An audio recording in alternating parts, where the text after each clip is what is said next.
വിശദീകരണങ്ങളായിരുന്നു നമ്മൾ നൽകിയത്. ഇസ്ലാം എങ്ങനെയാണ് യാത്രയെ മനസ്സിലാക്കുന്നത്, അതിൻ്റെ വിവിധ വിധികൾ, ഹറാമായ യാത്ര, ഹലാലായ യാത്ര, വാജിബായ യാത്ര, സുന്നത്തായ യാത്ര എന്നിങ്ങനെ യാത്രയുമായി ബന്ധപ്പെട്ട ഇസ്ലാമിൻ്റെ വീക്ഷണങ്ങളും അതിൻ്റെ വിവിധ തലങ്ങളുമൊക്കെ നമ്മൾ ചർച്ച ചെയ്യുകയുണ്ടായി. നമ്മുടെ ജീവിതത്തിൻ്റെ നല്ലൊരു ഭാഗം അല്ലെങ്കിൽ ഒരു പ്രധാനപ്പെട്ട സമയങ്ങൾ നമ്മൾ ചെലവഴിക്കുന്നത് യാത്രയിലായതുകൊണ്ട് തന്നെ യാത്രയിൽ ഇസ്ലാം നിഷ്കർഷിക്കുന്ന ആദാബുകൾ, മര്യാദകൾ, വിധിവിലക്കുകൾ ഇത് പഠിക്കലും മനസ്സിലാക്കലും ജീവിതത്തിൽ പ്രാവർത്തികമാക്കലും വലിയ കാര്യമുണ്ട്. കാരണം ഒരുപാട് സമയങ്ങൾ യാത്രയിൽ നമ്മളിങ്ങനെ ചെലവഴിക്കുമ്പോൾ അത് ഇസ്ലാം പഠിപ്പിച്ച രീതിയിൽ ഹബീബായ റസൂലുള്ളാഹി സ്വല്ലല്ലാഹു അലൈഹി വസല്ലം തങ്ങളുടെ സുന്നത്ത് അനുസരിച്ച രീതിയിൽ നമ്മൾ ആക്കി തീർത്തു കഴിഞ്ഞാൽ അത്രയും ദൈർഘ്യമേറിയ സമയം നമുക്ക് ഇബാദത്താക്കി മാറ്റി തീർക്കാൻ വേണ്ടി സാധിക്കും. 2 മണിക്കൂറും അല്ലെങ്കിൽ 4 മണിക്കൂറും മണിക്കൂറുകളോളം യാത്ര ചെയ്യുന്ന ആളുകൾ, അങ്ങനെ സ്ഥിരം യാത്ര ചെയ്യുന്ന ആൾ ഒരു മാസം എത്ര മണിക്കൂർ യാത്ര ചെയ്യുന്നു എന്ന് കാൽക്കുലേറ്റ് ചെയ്താൽ ചിലപ്പോൾ ഒരു മാസത്തിൽ 5 ദിവസം അയാൾ യാത്രയിലായിരിക്കും. അപ്പോൾ ഈ രീതിയിൽ സുന്നത്തനുസരിച്ച് അതിലെ ആദാബുകൾ പാലിച്ചുകൊണ്ട് ശറഅ് പറയുന്ന കാര്യങ്ങൾ അയാൾ പാലിച്ച് ചെയ്ത് ആ യാത്ര നടത്തി കഴിഞ്ഞാൽ ആ 5 ദിവസം തുടർച്ചയായി ഇബാദത്തുകൾ ചെയ്ത സവാബ് അല്ലെങ്കിൽ കൂലി അവന് ലഭിക്കും. അതുകൊണ്ട് തന്നെ യാത്രയുമായി ബന്ധപ്പെട്ട മര്യാദകളും അഹ്കാമുകളും പഠിക്കൽ ഓരോ മുസ്ലിമിനെ സംബന്ധിച്ചിടത്തോളം ബാധ്യതയുള്ള കാര്യമാണ്. അള്ളാഹു നമുക്ക് അമൽ ചെയ്യാൻ തൗഫീഖ് നൽകി അനുഗ്രഹിക്കുമാറാകട്ടെ. ഏത് കാര്യത്തിനെയും പോലെ തന്നെ യാത്രക്കും നമ്മൾ ആദ്യമായി പറയുന്ന ഹുക്കുമ്, നിർദ്ദേശം യാത്രയിലെ നീയത്ത് നന്നാക്കുക എന്നുള്ളതാണ്. നമ്മൾ കഴിഞ്ഞ ഖുതുബയിൽ ഹലാലായ യാത്രയെ പറ്റിയൊക്കെ പറഞ്ഞു. കച്ചവടത്തിന് പോകൽ അല്ലെങ്കിൽ എന്തെങ്കിലും ആ രീതിയിൽ ബന്ധപ്പെട്ട കാര്യങ്ങൾക്ക് പോകൽ ഹലാലാണ്. അതിന് പോയി എന്നതുകൊണ്ടൊരു കൂലി കിട്ടാൻ വേണ്ടി പോകുന്നില്ല. എന്നാൽ അവിടെ നമ്മൾ നല്ല ലക്ഷ്യം വെച്ച് കഴിഞ്ഞാൽ ആ ഹലാലായ യാത്രയെ നമുക്ക് കൂലിയുടെ യാത്രയാക്കി മാറ്റി തീർക്കാൻ വേണ്ടി പറ്റും. എങ്ങനെയാണ് നല്ല നിയത്ത് വെക്കൽ? ഞാൻ കച്ചവടത്തിന് വേണ്ടി പോകുന്നു, എൻ്റെ സാധനങ്ങൾ വിൽക്കാൻ വേണ്ടി പോകുന്നു, അല്ലെങ്കിൽ എൻ്റെ ഷോപ്പിലേക്ക് സാധനങ്ങൾ വിൽക്കാൻ വേണ്ടി ഞാൻ മാർക്കറ്റിലേക്ക് പോകുന്നു. എൻ്റെ നിയത്ത് ഈ ഹലാലായ കച്ചവടം ചെയ്യുന്നതിൽ കൂടി എനിക്ക് കിട്ടുന്ന ഈ ഹലാലായ ലാഭം കൊണ്ട് എൻ്റെ ഭക്ഷണം ഹലാലാക്കി തീർക്കണം, എൻ്റെ കുടുംബത്തിന് ഹലാലായ ഭക്ഷണം കൊടുക്കണം, എൻ്റെ കുടുംബം പ്രാരാബ്ധത്തിലായി പോകാൻ പാടില്ല, അവർ പട്ടിണിയിലാകാൻ പാടില്ല. അതുകൊണ്ട് അള്ളാഹു പറഞ്ഞ ഹലാലായ സമ്പാദ്യം തേടുക എന്ന ഹുക്കുമിനെ ഞാൻ പൂർത്തീകരിക്കാൻ വേണ്ടിയിട്ടാണ് ഞാൻ യാത്ര ചെയ്യുന്നത് എന്ന നിയത്ത് നമ്മൾ വെച്ച് കഴിഞ്ഞാൽ നമ്മൾ എത്ര കിലോമീറ്റർ യാത്ര ചെയ്യുന്നോ അതൊക്കെ ഇബാദത്തിൻ്റെ ഭാഗമായി മാറും. ഇന്നമൽ അഅ്മാലു ബിന്നിയാത്ത്, അമലുകളെ പരിഗണിക്കപ്പെടുന്നത് ഒരുവൻ്റെ നിയത്തനുസരിച്ച് കൊണ്ടാണ്. അതുകൊണ്ട് നമ്മൾ ചെയ്യുന്ന അത് ചെറിയ യാത്രയാകട്ടെ വലിയ യാത്രയാകട്ടെ ആ യാത്രയിലൊക്കെ നമ്മൾ നല്ല നിയ്യത്ത് വെച്ചുകൊണ്ട് പുറപ്പെടേണ്ടതുണ്ട്. പിന്നെ ഹറാമായ യാത്രയുടെ കാര്യത്തിൽ പറയേണ്ടതില്ല, യാത്ര തന്നെ നമുക്ക് നിഷിദ്ധമാണ്. അപ്പോൾ അവിടെ ഒരു നല്ല നിയ്യത്ത് വെക്കുക എന്നൊരു സംഗതിയേ ഇല്ല. രണ്ടാമത്തേത്, നമ്മൾ യാത്രക്ക് പോകുന്ന സന്ദർഭത്തിൽ നമ്മൾ യാത്ര ചോദിച്ചിറങ്ങുമ്പോൾ നമുക്ക് വേണ്ടി നമ്മുടെ വീട്ടുകാർ ദുആ ചെയ്യൽ പ്രത്യേക സുന്നത്തുണ്ട്. നമ്മൾ യാത്ര പോകുന്ന പല രംഗങ്ങളിലും നമ്മളൊക്കെ പങ്കെടുത്തിട്ടുണ്ടാവും. നമ്മുടെ കുടുംബത്തിലെ ആളുകൾ ഗൾഫിലേക്ക് പോകുമ്പോൾ അല്ലെങ്കിൽ ദീർഘദൂര യാത്രയ്ക്ക് പോകുമ്പോൾ അവിടെയൊക്കെ നമ്മൾ കാണാതെ പോകുന്നൊരു സുന്നത്താണിത്. നബി സല്ലല്ലാഹു അലൈഹി വസല്ലം നമ്മുടെ ഹദീസുകൾ പരിശോധിച്ച് നോക്കിക്കഴിഞ്ഞാൽ ഹദീസുകളിലൊക്കെ കാണാൻ നമ്മൾ യാത്ര പോകുമ്പോൾ നമ്മൾ യാത്ര ചോദിക്കണം. അത് നമ്മൾ അൽഹംദുലില്ലാഹ് എല്ലാവരും വ്യക്തമായത് ചെയ്യുന്നുണ്ട്. പക്ഷെ അവിടെ മറ്റൊരു സുന്നത്തുണ്ട്. ഇപ്പോൾ നിങ്ങളാണ് എൻ്റെ അടുത്ത് യാത്ര ചോദിച്ച് പോകുന്നത് എങ്കിൽ ഞാൻ വെറുതെ എന്നാൽ ഇൻഷാ അല്ലാഹ് പോയി വാ എന്ന് പറഞ്ഞാൽ മാത്രം പോരാ. നബി തങ്ങൾ പറയുന്നത്, അവിടെ പറയാൻ വേണ്ടി പഠിപ്പിക്കുന്ന ദുആ, അസ്തൗദിഉല്ലാഹ ദീനക വ അമാനതക വ ഖവാതീമ അമലിക്. ഈ ദുആ പറയൽ സുന്നത്താണ്. എന്താ അതിൻ്റെ അർത്ഥം? വളരെ അർത്ഥവത്തായ ദുആയാണത്. അസ്തൗദിഉല്ലാഹ ദീനക, നീ ഇതാ യാത്ര പോവുകയാണ്. ഇത്രയും കാലം ഇവിടെ നീ നാട്ടിൽ നിൽക്കുമ്പോൾ നിന്റെ കാര്യങ്ങൾ നോക്കാൻ നാട്ടുകാരുണ്ട്, നിന്നെ പരിചയമുള്ള ആളുകളുണ്ട്. നീ ഒരു ദൂര നാട്ടിലേക്കാണ് പോകുന്നത്. അതുകൊണ്ട് നിന്റെ ദീനിൻ്റെ ഉത്തരവാദിത്വം, നിന്റെ ആ രഹസ്യ ജീവിതവും പരസ്യ ജീവിതമൊക്കെ ഞാൻ അള്ളാഹുവിനെ ഏൽപ്പിക്കുകയാണ്. അസ്തൗദിഉല്ലാഹ ദീനക വ അമാനതക, നിന്റെ വിശ്വസ്തതയും നിന്റെ ശരീരം, നിന്റെ അന്തസ്, നിന്റെ അഭിമാനം, ഇതിനെയും ഞാൻ അള്ളാഹുവിലേക്ക് ഏൽപ്പിക്കുകയാണ്, അള്ളാഹുവിനോട് സൂക്ഷിപ്പായി നൽകുകയാണ്. വ ഖവാതീമ അമലിക, നിന്റെ അമലുകളുടെ പര്യവസാനം അത് നന്നായി തീരാനും വേണ്ടി ഞാൻ അള്ളാഹുലേക്ക് ഏൽപ്പിക്കുകയാണ് എന്ന ഘനഗാംഭീര്യമുള്ള അർത്ഥവത്തായ ദുആയാണ് ഹബീബായ റസൂലുള്ളാഹി സ്വല്ലല്ലാഹു അലൈഹി വസല്ലം തങ്ങൾ പറയാൻ വേണ്ടി പഠിപ്പിക്കുന്നത്. അപ്പോൾ നമ്മൾ ഈ ദുആക്കൾ പറയണം, നമ്മൾ ആ ഉള്ള ആളുകളെ കേൾപ്പിക്കുകയും ചെയ്യണം. മറ്റൊരു ഹുക്മ് യാത്രയുമായി നബി സല്ലല്ലാഹു അലൈഹി വസല്ലം തങ്ങൾ പഠിപ്പിച്ചത് അല്ലാ യുസാഫിറ വഹ്ദഹു, യാത്ര ചെയ്യുമ്പോൾ ഒറ്റയ്ക്ക് യാത്ര ചെയ്യാൻ വേണ്ടി പാടില്ല. യാത്ര ചെയ്യുമ്പോൾ കൂടെ നമ്മൾ ആളുകൾ ഉണ്ടാകണം. നബി തങ്ങൾ പറഞ്ഞു, ലൗ യഅലമുന്നാസു മാഫിൽ വഹദതി, ഒരാൾ യാത്ര ചെയ്യുമ്പോൾ ഉണ്ടാകുന്ന പ്രയാസങ്ങൾ, ഒറ്റക്ക് യാത്ര ചെയ്യുമ്പോൾ ഉണ്ടാകുന്ന പ്രയാസങ്ങൾ ഞാൻ മനസ്സിലാക്കിയതുപോലെ അവൻ മനസ്സിലാക്കിയിട്ടുണ്ടെങ്കിൽ മാ സാറ റാക്കിബുൻ ബിലൈലിൻ വഹദഹു, അവൻ ഒറ്റക്ക് യാത്ര ചെയ്യുമായിരുന്നില്ല, പ്രത്യേകിച്ചും രാത്രി കാലത്ത് എന്ന് ഹബീബായ റസൂലുള്ളാഹി സ്വല്ലല്ലാഹു അലൈഹി വസല്ലം. എന്താ അതിൻ്റെ കാരണം? ദീനിയായ കാരണങ്ങളുണ്ട്, ദുന്യവിയായ കാരണങ്ങളുമുണ്ട്. ഒറ്റയ്ക്ക് യാത്ര ചെയ്യാൻ പാടില്ല എന്നത് പറഞ്ഞതിൻ്റെ ഈ ഒറ്റയ്ക്ക് യാത്ര ചെയ്യൽ കറാഹത്താണ് എന്ന് കർമ്മശാസ്ത്ര പണ്ഡിതന്മാർ പറയുമ്പോൾ അതിന് വെൽക്കുന്ന ഒരു കണ്ടീഷൻ ഉണ്ട്. എന്താ കണ്ടീഷൻ? ആ യാത്ര കൊണ്ട് അവന് ബുദ്ധിമുട്ടുണ്ടാകുന്ന യാത്രയാണെങ്കിൽ എങ്കിലാണ്. ദീനിയായ പ്രശ്നം എന്താണ്? ഒരാൾ ഒറ്റയ്ക്ക് ദീർഘദൂര യാത്രകൾ ചെയ്യുന്നുണ്ടെങ്കിൽ അയാൾ ഹറാമിൽ സംഭവിക്കാനുള്ള സാധ്യത വളരെ കൂടുതലാണ്. ഞാൻ കൂടുതൽ വിശദീകരിക്കേണ്ട ആവശ്യമൊന്നുമില്ല. ഒരാൾ യാത്ര പോകുന്നു, ഒറ്റയ്ക്ക് യാത്ര പോകുന്നു, ഒരു പരിചയമില്ലാത്ത നാട്ടിലേക്കാണ് അയാൾ പോകുന്നത്, അയാൾക്കൊരു ഹറാമ് ചെയ്യണമെന്ന് തോന്നുകയാണ്. മറ്റേത് കൂട്ടത്തിൽ ആളുണ്ടാകുമ്പോൾ ഇയാൾ കാണുമല്ലോ, ഇയാൾ അറിയല്ലോ, നാട്ടിൽ വിവരം അറിയല്ലോ എന്ന കേവല ലജ്ജയെങ്കിലും അയാൾക്കുണ്ടാകും. ഒരു പരിചയവുമില്ലാത്ത നാട്ടിൽ അല്ലെങ്കിൽ ജോലി സ്ഥലത്തേക്കൊക്കെ ഒരാൾ ഒറ്റയ്ക്ക് യാത്ര ചെയ്യുകയാണെങ്കിൽ അയാൾക്കൊരു ഹറാമ് ചെയ്യണമെന്ന് തോന്നുന്നു. ഒരു മാസ്ക് ഇട്ടാൽ തീരുന്ന പ്രശ്നമേ ഉള്ളൂ. അയാൾക്ക് യഥേഷ്ടം ആ ഹറാമുകൾ ചെയ്യാൻ വേണ്ടി സാധിക്കും. എന്നാൽ കൂടെ ആളുകൾ ഉണ്ടെങ്കിലോ, നിങ്ങൾ അതാണ് പറഞ്ഞത്, അറാക്കിബു ശൈത്താനുൻ, ഒറ്റയ്ക്ക് യാത്ര ചെയ്യുന്ന ഒരാള് അയാളെ പിശാച് സ്വാധീനിക്കാനുള്ള സാധ്യത വളരെ കൂടുതലാണ്. വറാക്കിബാനി ശൈത്താനാനി, രണ്ടാളെയും സ്വാധീനിക്കാനുള്ള സാധ്യതയുണ്ട്. രണ്ടാൾ അങ്ങോട്ടും ഇങ്ങോട്ടും ചട്ടം കെട്ടിയാൽ മതി, നമ്മൾ ആരോട് പറയണ്ട, ഇവിടെ എല്ലാം കഴിഞ്ഞു എന്നൊക്കെ പറഞ്ഞിട്ട് അങ്ങോട്ടും ഇങ്ങോട്ടും ചട്ടം കെട്ടാം. അവർ രണ്ടാളും തെറ്റ് ചെയ്യാനുള്ള സാധ്യതയുണ്ട്. വസ്സലാസത്തുറക്കുബുൻ, മൂന്നാളാണ് യാത്ര പോകുന്നതെങ്കിൽ അവരെ പിശാച് പിടികൂടാനുള്ള ഈ അർത്ഥത്തിൽ അവർ ഹറാമിലേക്ക് എന്തായാലും മൂന്നാൾ പോകുമ്പോൾ അതിൽ ഒരാൾ മാന്യനല്ലെങ്കിലും മാന്യനായിട്ടെങ്കിലും അയാൾ അഭിനയിക്കും. അതുകൊണ്ട് നബി സല്ലല്ലാഹു അലൈഹി വസല്ലം നിങ്ങൾ പറഞ്ഞു, നിങ്ങൾ ഒറ്റയ്ക്ക് യാത്ര ചെയ്യരുത്. ഇതാണ് ദീനിയായ പ്രശ്നം. ദീനിയായ നന്മ എന്താണ്? ഒരാൾ മൂന്നാളെ കൂട്ടത്തിൽ യാത്ര ചെയ്യുന്നു അല്ലെങ്കിൽ നാലാളെ കൂട്ടത്തിൽ യാത്ര ചെയ്യുമ്പോൾ അയാൾക്ക് ഒരു സ്ഥലത്ത് എത്തിപ്പെടുന്നു, നമസ്കാരം നിർവഹിക്കേണ്ടി വരുന്നു. ജമാഅത്ത് അവരിൽ തന്നെ ഉണ്ടാക്കി തീർക്കാൻ വേണ്ടി പറ്റും. നാട്ടിൽ ജമാഅത്തിൽ കൂടാം, പക്ഷെ എല്ലാ സമയത്തും നാട്ടിൽ ജമാഅത്തിൽ നമുക്ക് എത്തിപ്പെടാൻ സാധ്യമല്ലെങ്കിൽ ഈ സംഘത്തിന് തന്നെ ജമാഅത്തായിട്ട് അവിടെ നടപ്പിലാക്കാൻ വേണ്ടി പറ്റും. ദുന്യവിയായ പ്രശ്നം നമുക്കറിയാം. അള്ളാഹു നമുക്കൊക്കെ ആഫിയത്ത് നൽകി അനുഗ്രഹിക്കുമാറാകട്ടെ. നമുക്ക് എവിടെ വെച്ച് എന്ത് സംഭവിക്കുന്നു എന്ന് ആർക്കും പറഞ്ഞറിയിക്കാൻ വേണ്ടി പറ്റൂല. ഒരു കാർഡിയാക് അറസ്റ്റ് ഉണ്ടാവുന്നു, ഒരു BP ഷൂട്ടാവുന്നു, അല്ലെങ്കിൽ സ്ട്രോക്ക് സംഭവിക്കുന്നു, ഒന്നും വേണ്ട, ഒന്ന് തലകറങ്ങി വീഴുന്നു. നമ്മൾ ഒറ്റക്കാണ് യാത്ര ചെയ്യുന്നതെങ്കിൽ എന്താണ് ഇവിടെ സംഭവിക്കുക? പലപ്പോഴും ഈ ആക്സിഡൻറ്റ് കേസുകൾ റിപ്പോർട്ട് ചെയ്യുന്ന ആളുകളോടൊക്കെ ചോദിച്ചു കഴിഞ്ഞാൽ അവർ പറയുന്നൊരു പൊതുവായൊരു കാര്യമുണ്ട്. ഈ ആക്സിഡൻറ്റ് കേസുകളും ഇങ്ങനത്തെ കേസുകളൊക്കെ എത്തി നോക്കുമ്പോൾ അവരെ പേഴ്സ് കാണാറില്ല, അല്ലെങ്കിൽ അവർ മൊബൈൽ ഫോൺ കാണാറില്ല, അവർ കയ്യിൽ ധരിച്ചിരുന്ന സ്ത്രീയാണെങ്കിൽ ആഭരണം, പുരുഷനാണെങ്കിൽ ആ രീതിയിലുള്ള വസ്തുക്കളൊന്നും കാണാറില്ല. മനുഷ്യന്മാരാണ്, പല ചിന്താഗതിയും സ്വാർത്ഥതയുമുള്ള ആളുകളാണ്. അപ്പോൾ ഒറ്റക്കൊരാൾ യാത്ര ചെയ്യുമ്പോൾ അയാൾക്കൊരു അവശത വന്നു കഴിഞ്ഞാൽ, അതാണ് നബി തങ്ങൾ പറഞ്ഞത്, ഞാൻ മനസ്സിലാക്കിയതുപോലെ നിങ്ങൾ മനസ്സിലാക്കിയിരുന്നുവെങ്കിൽ മാ സാറ റാക്കിബുൻ ബിലൈലിൻ വഹദഹു, അല്ലേ? സോളോ ട്രിപ്പിനൊക്കെ ഭയങ്കരമായിട്ട് പ്രോത്സാഹിപ്പിക്കുന്ന കാലമാണിത്. അവിടെയാണ് നബി തങ്ങൾ ഈ പറയുന്നത്, നിങ്ങൾ ഒറ്റയ്ക്ക് യാത്ര ചെയ്യുമ്പോൾ അവിടെ വലിയ അപകടങ്ങൾ പതിയിരിക്കുന്നുണ്ട്, അത് രാത്രിയിലാണെങ്കിലും പകലിലാണെങ്കിലും. അതുകൊണ്ട് പരമാവധി നമ്മുടെ യാത്രകൾ, ഒറ്റക്കുള്ള യാത്രകൾ ഒഴിവാക്കലാണ് നല്ലത് എന്ന് ഫിഖ്ഹിൻ്റെ വശങ്ങളിൽ ഹദീസിൻ്റെ അടിസ്ഥാനത്തിൽ ബഹുമാനപ്പെട്ട പണ്ഡിതന്മാർ നമുക്ക് വ്യക്തമാക്കി തരുന്നുണ്ട്. ഇനി ഒരു നിലക്കും നമുക്ക് ബുദ്ധിമുട്ടുണ്ടാകില്ല എന്ന് ഉറപ്പുണ്ട് എങ്കിൽ ആ യാത്ര കൊണ്ട് നമുക്ക് പ്രയാസമൊന്നുമില്ല. ഉദാഹരണം പറഞ്ഞാൽ നമ്മൾ സ്ഥിരം പോകുന്ന വഴിയാണ്, ആ പോകുന്ന വഴിയിലുള്ള ആളുകൾക്കൊക്കെ എന്നെ പരിചയമുണ്ട്, അല്ലെങ്കിൽ എനിക്കെന്തെങ്കിലും സംഭവിക്കാൻ സാധ്യത ഉണ്ടെങ്കിൽ തന്നെ അതിൻ്റെ വിവരങ്ങൾ ഉടനെ എൻ്റെ നാട്ടുകാരറിയാനും എൻ്റെ ബന്ധുക്കൾ അറിയാനൊക്കെ ഉള്ള വഴികളുണ്ട് എങ്കിൽ നമുക്ക് അത്രയും ഉറപ്പുണ്ടെങ്കിൽ ഒറ്റക്കുള്ള യാത്ര കറാഹത്തല്ല എന്ന് കർമ്മശാസ്ത്ര പണ്ഡിതന്മാർ പറയുകയാണ്. മറ്റൊരു യാത്രയുടെ മര്യാദ എന്ന് പറയുന്നത് ഇസ്തിഹ്ബാബു തഅമീർ ഫി സഫർ. നമ്മൾ ഈ പറഞ്ഞ പോലെ സംഘമായി നമ്മൾ യാത്ര ചെയ്യുമ്പോൾ അതിൽ നമ്മൾ ഒരാളെ അമീറായി നമ്മൾ നിശ്ചയിക്കണം. നബി സല്ലല്ലാഹു അലൈഹി വസല്ലം നിങ്ങൾ പറഞ്ഞു, ഇദാ ഖറജ സലാസതുൻ ഫീ സഫരിൻ, മൂന്നാളുകൾ, ഏറ്റവും ചുരുങ്ങിയത് മൂന്നാളുകൾ ഒരു യാത്ര പുറപ്പെടുകയാണെങ്കിൽ ഫല്യു അമ്മിറു അഹദഹും, അവരിൽ ഒരാളെ, യാത്രയുമായി ബന്ധപ്പെട്ട കാര്യങ്ങൾ അറിവുള്ള ഒരാളെ, അനുഭവവും പരിചയമുള്ള ഒരാളെ അമീറായി നിശ്ചയിക്കണം. യാത്ര പോകുമ്പോൾ ഒരുപാട് കാര്യങ്ങൾ വരും. എവിടുന്ന് കഴിക്കണം, എന്ത് കഴിക്കണം, എവിടെ നിസ്കരിക്കണം, എവിടെ താമസിക്കണം തുടങ്ങി വലിയ വലിയ കാര്യങ്ങളടക്കം ചർച്ച വരും. അപ്പോൾ ആ യാത്രക്ക്, ആ സംഘത്തിന് ഒരു അമീർ, ഒരു നേതൃത്വം ഇല്ല എങ്കിൽ യാത്രയാണ് മനുഷ്യൻ്റെ സ്വഭാവമൊക്കെ മാറുന്ന ഒരു രംഗം യാത്രയാണ്. അതുകൊണ്ട് ബഹുമാനപ്പെട്ട അലി ബിൻ അബി താലിബ് റളിയല്ലാഹുവിൻ്റെയും ഉമർ റളിയല്ലാഹുവിൻ്റെയും ഒക്കെ ഒരു കോട്ട് നമുക്കിങ്ങനെ കാണാം. നിങ്ങളൊരു മനുഷ്യനെക്കുറിച്ച് യഥാർത്ഥമായി മനസ്സിലാക്കണമെങ്കിൽ കുറച്ച് കാര്യങ്ങളുണ്ട്. ഒന്ന്, നിങ്ങൾ അയാളുമായി സാമ്പത്തിക ഇടപാട് നടത്തി നോക്കുക.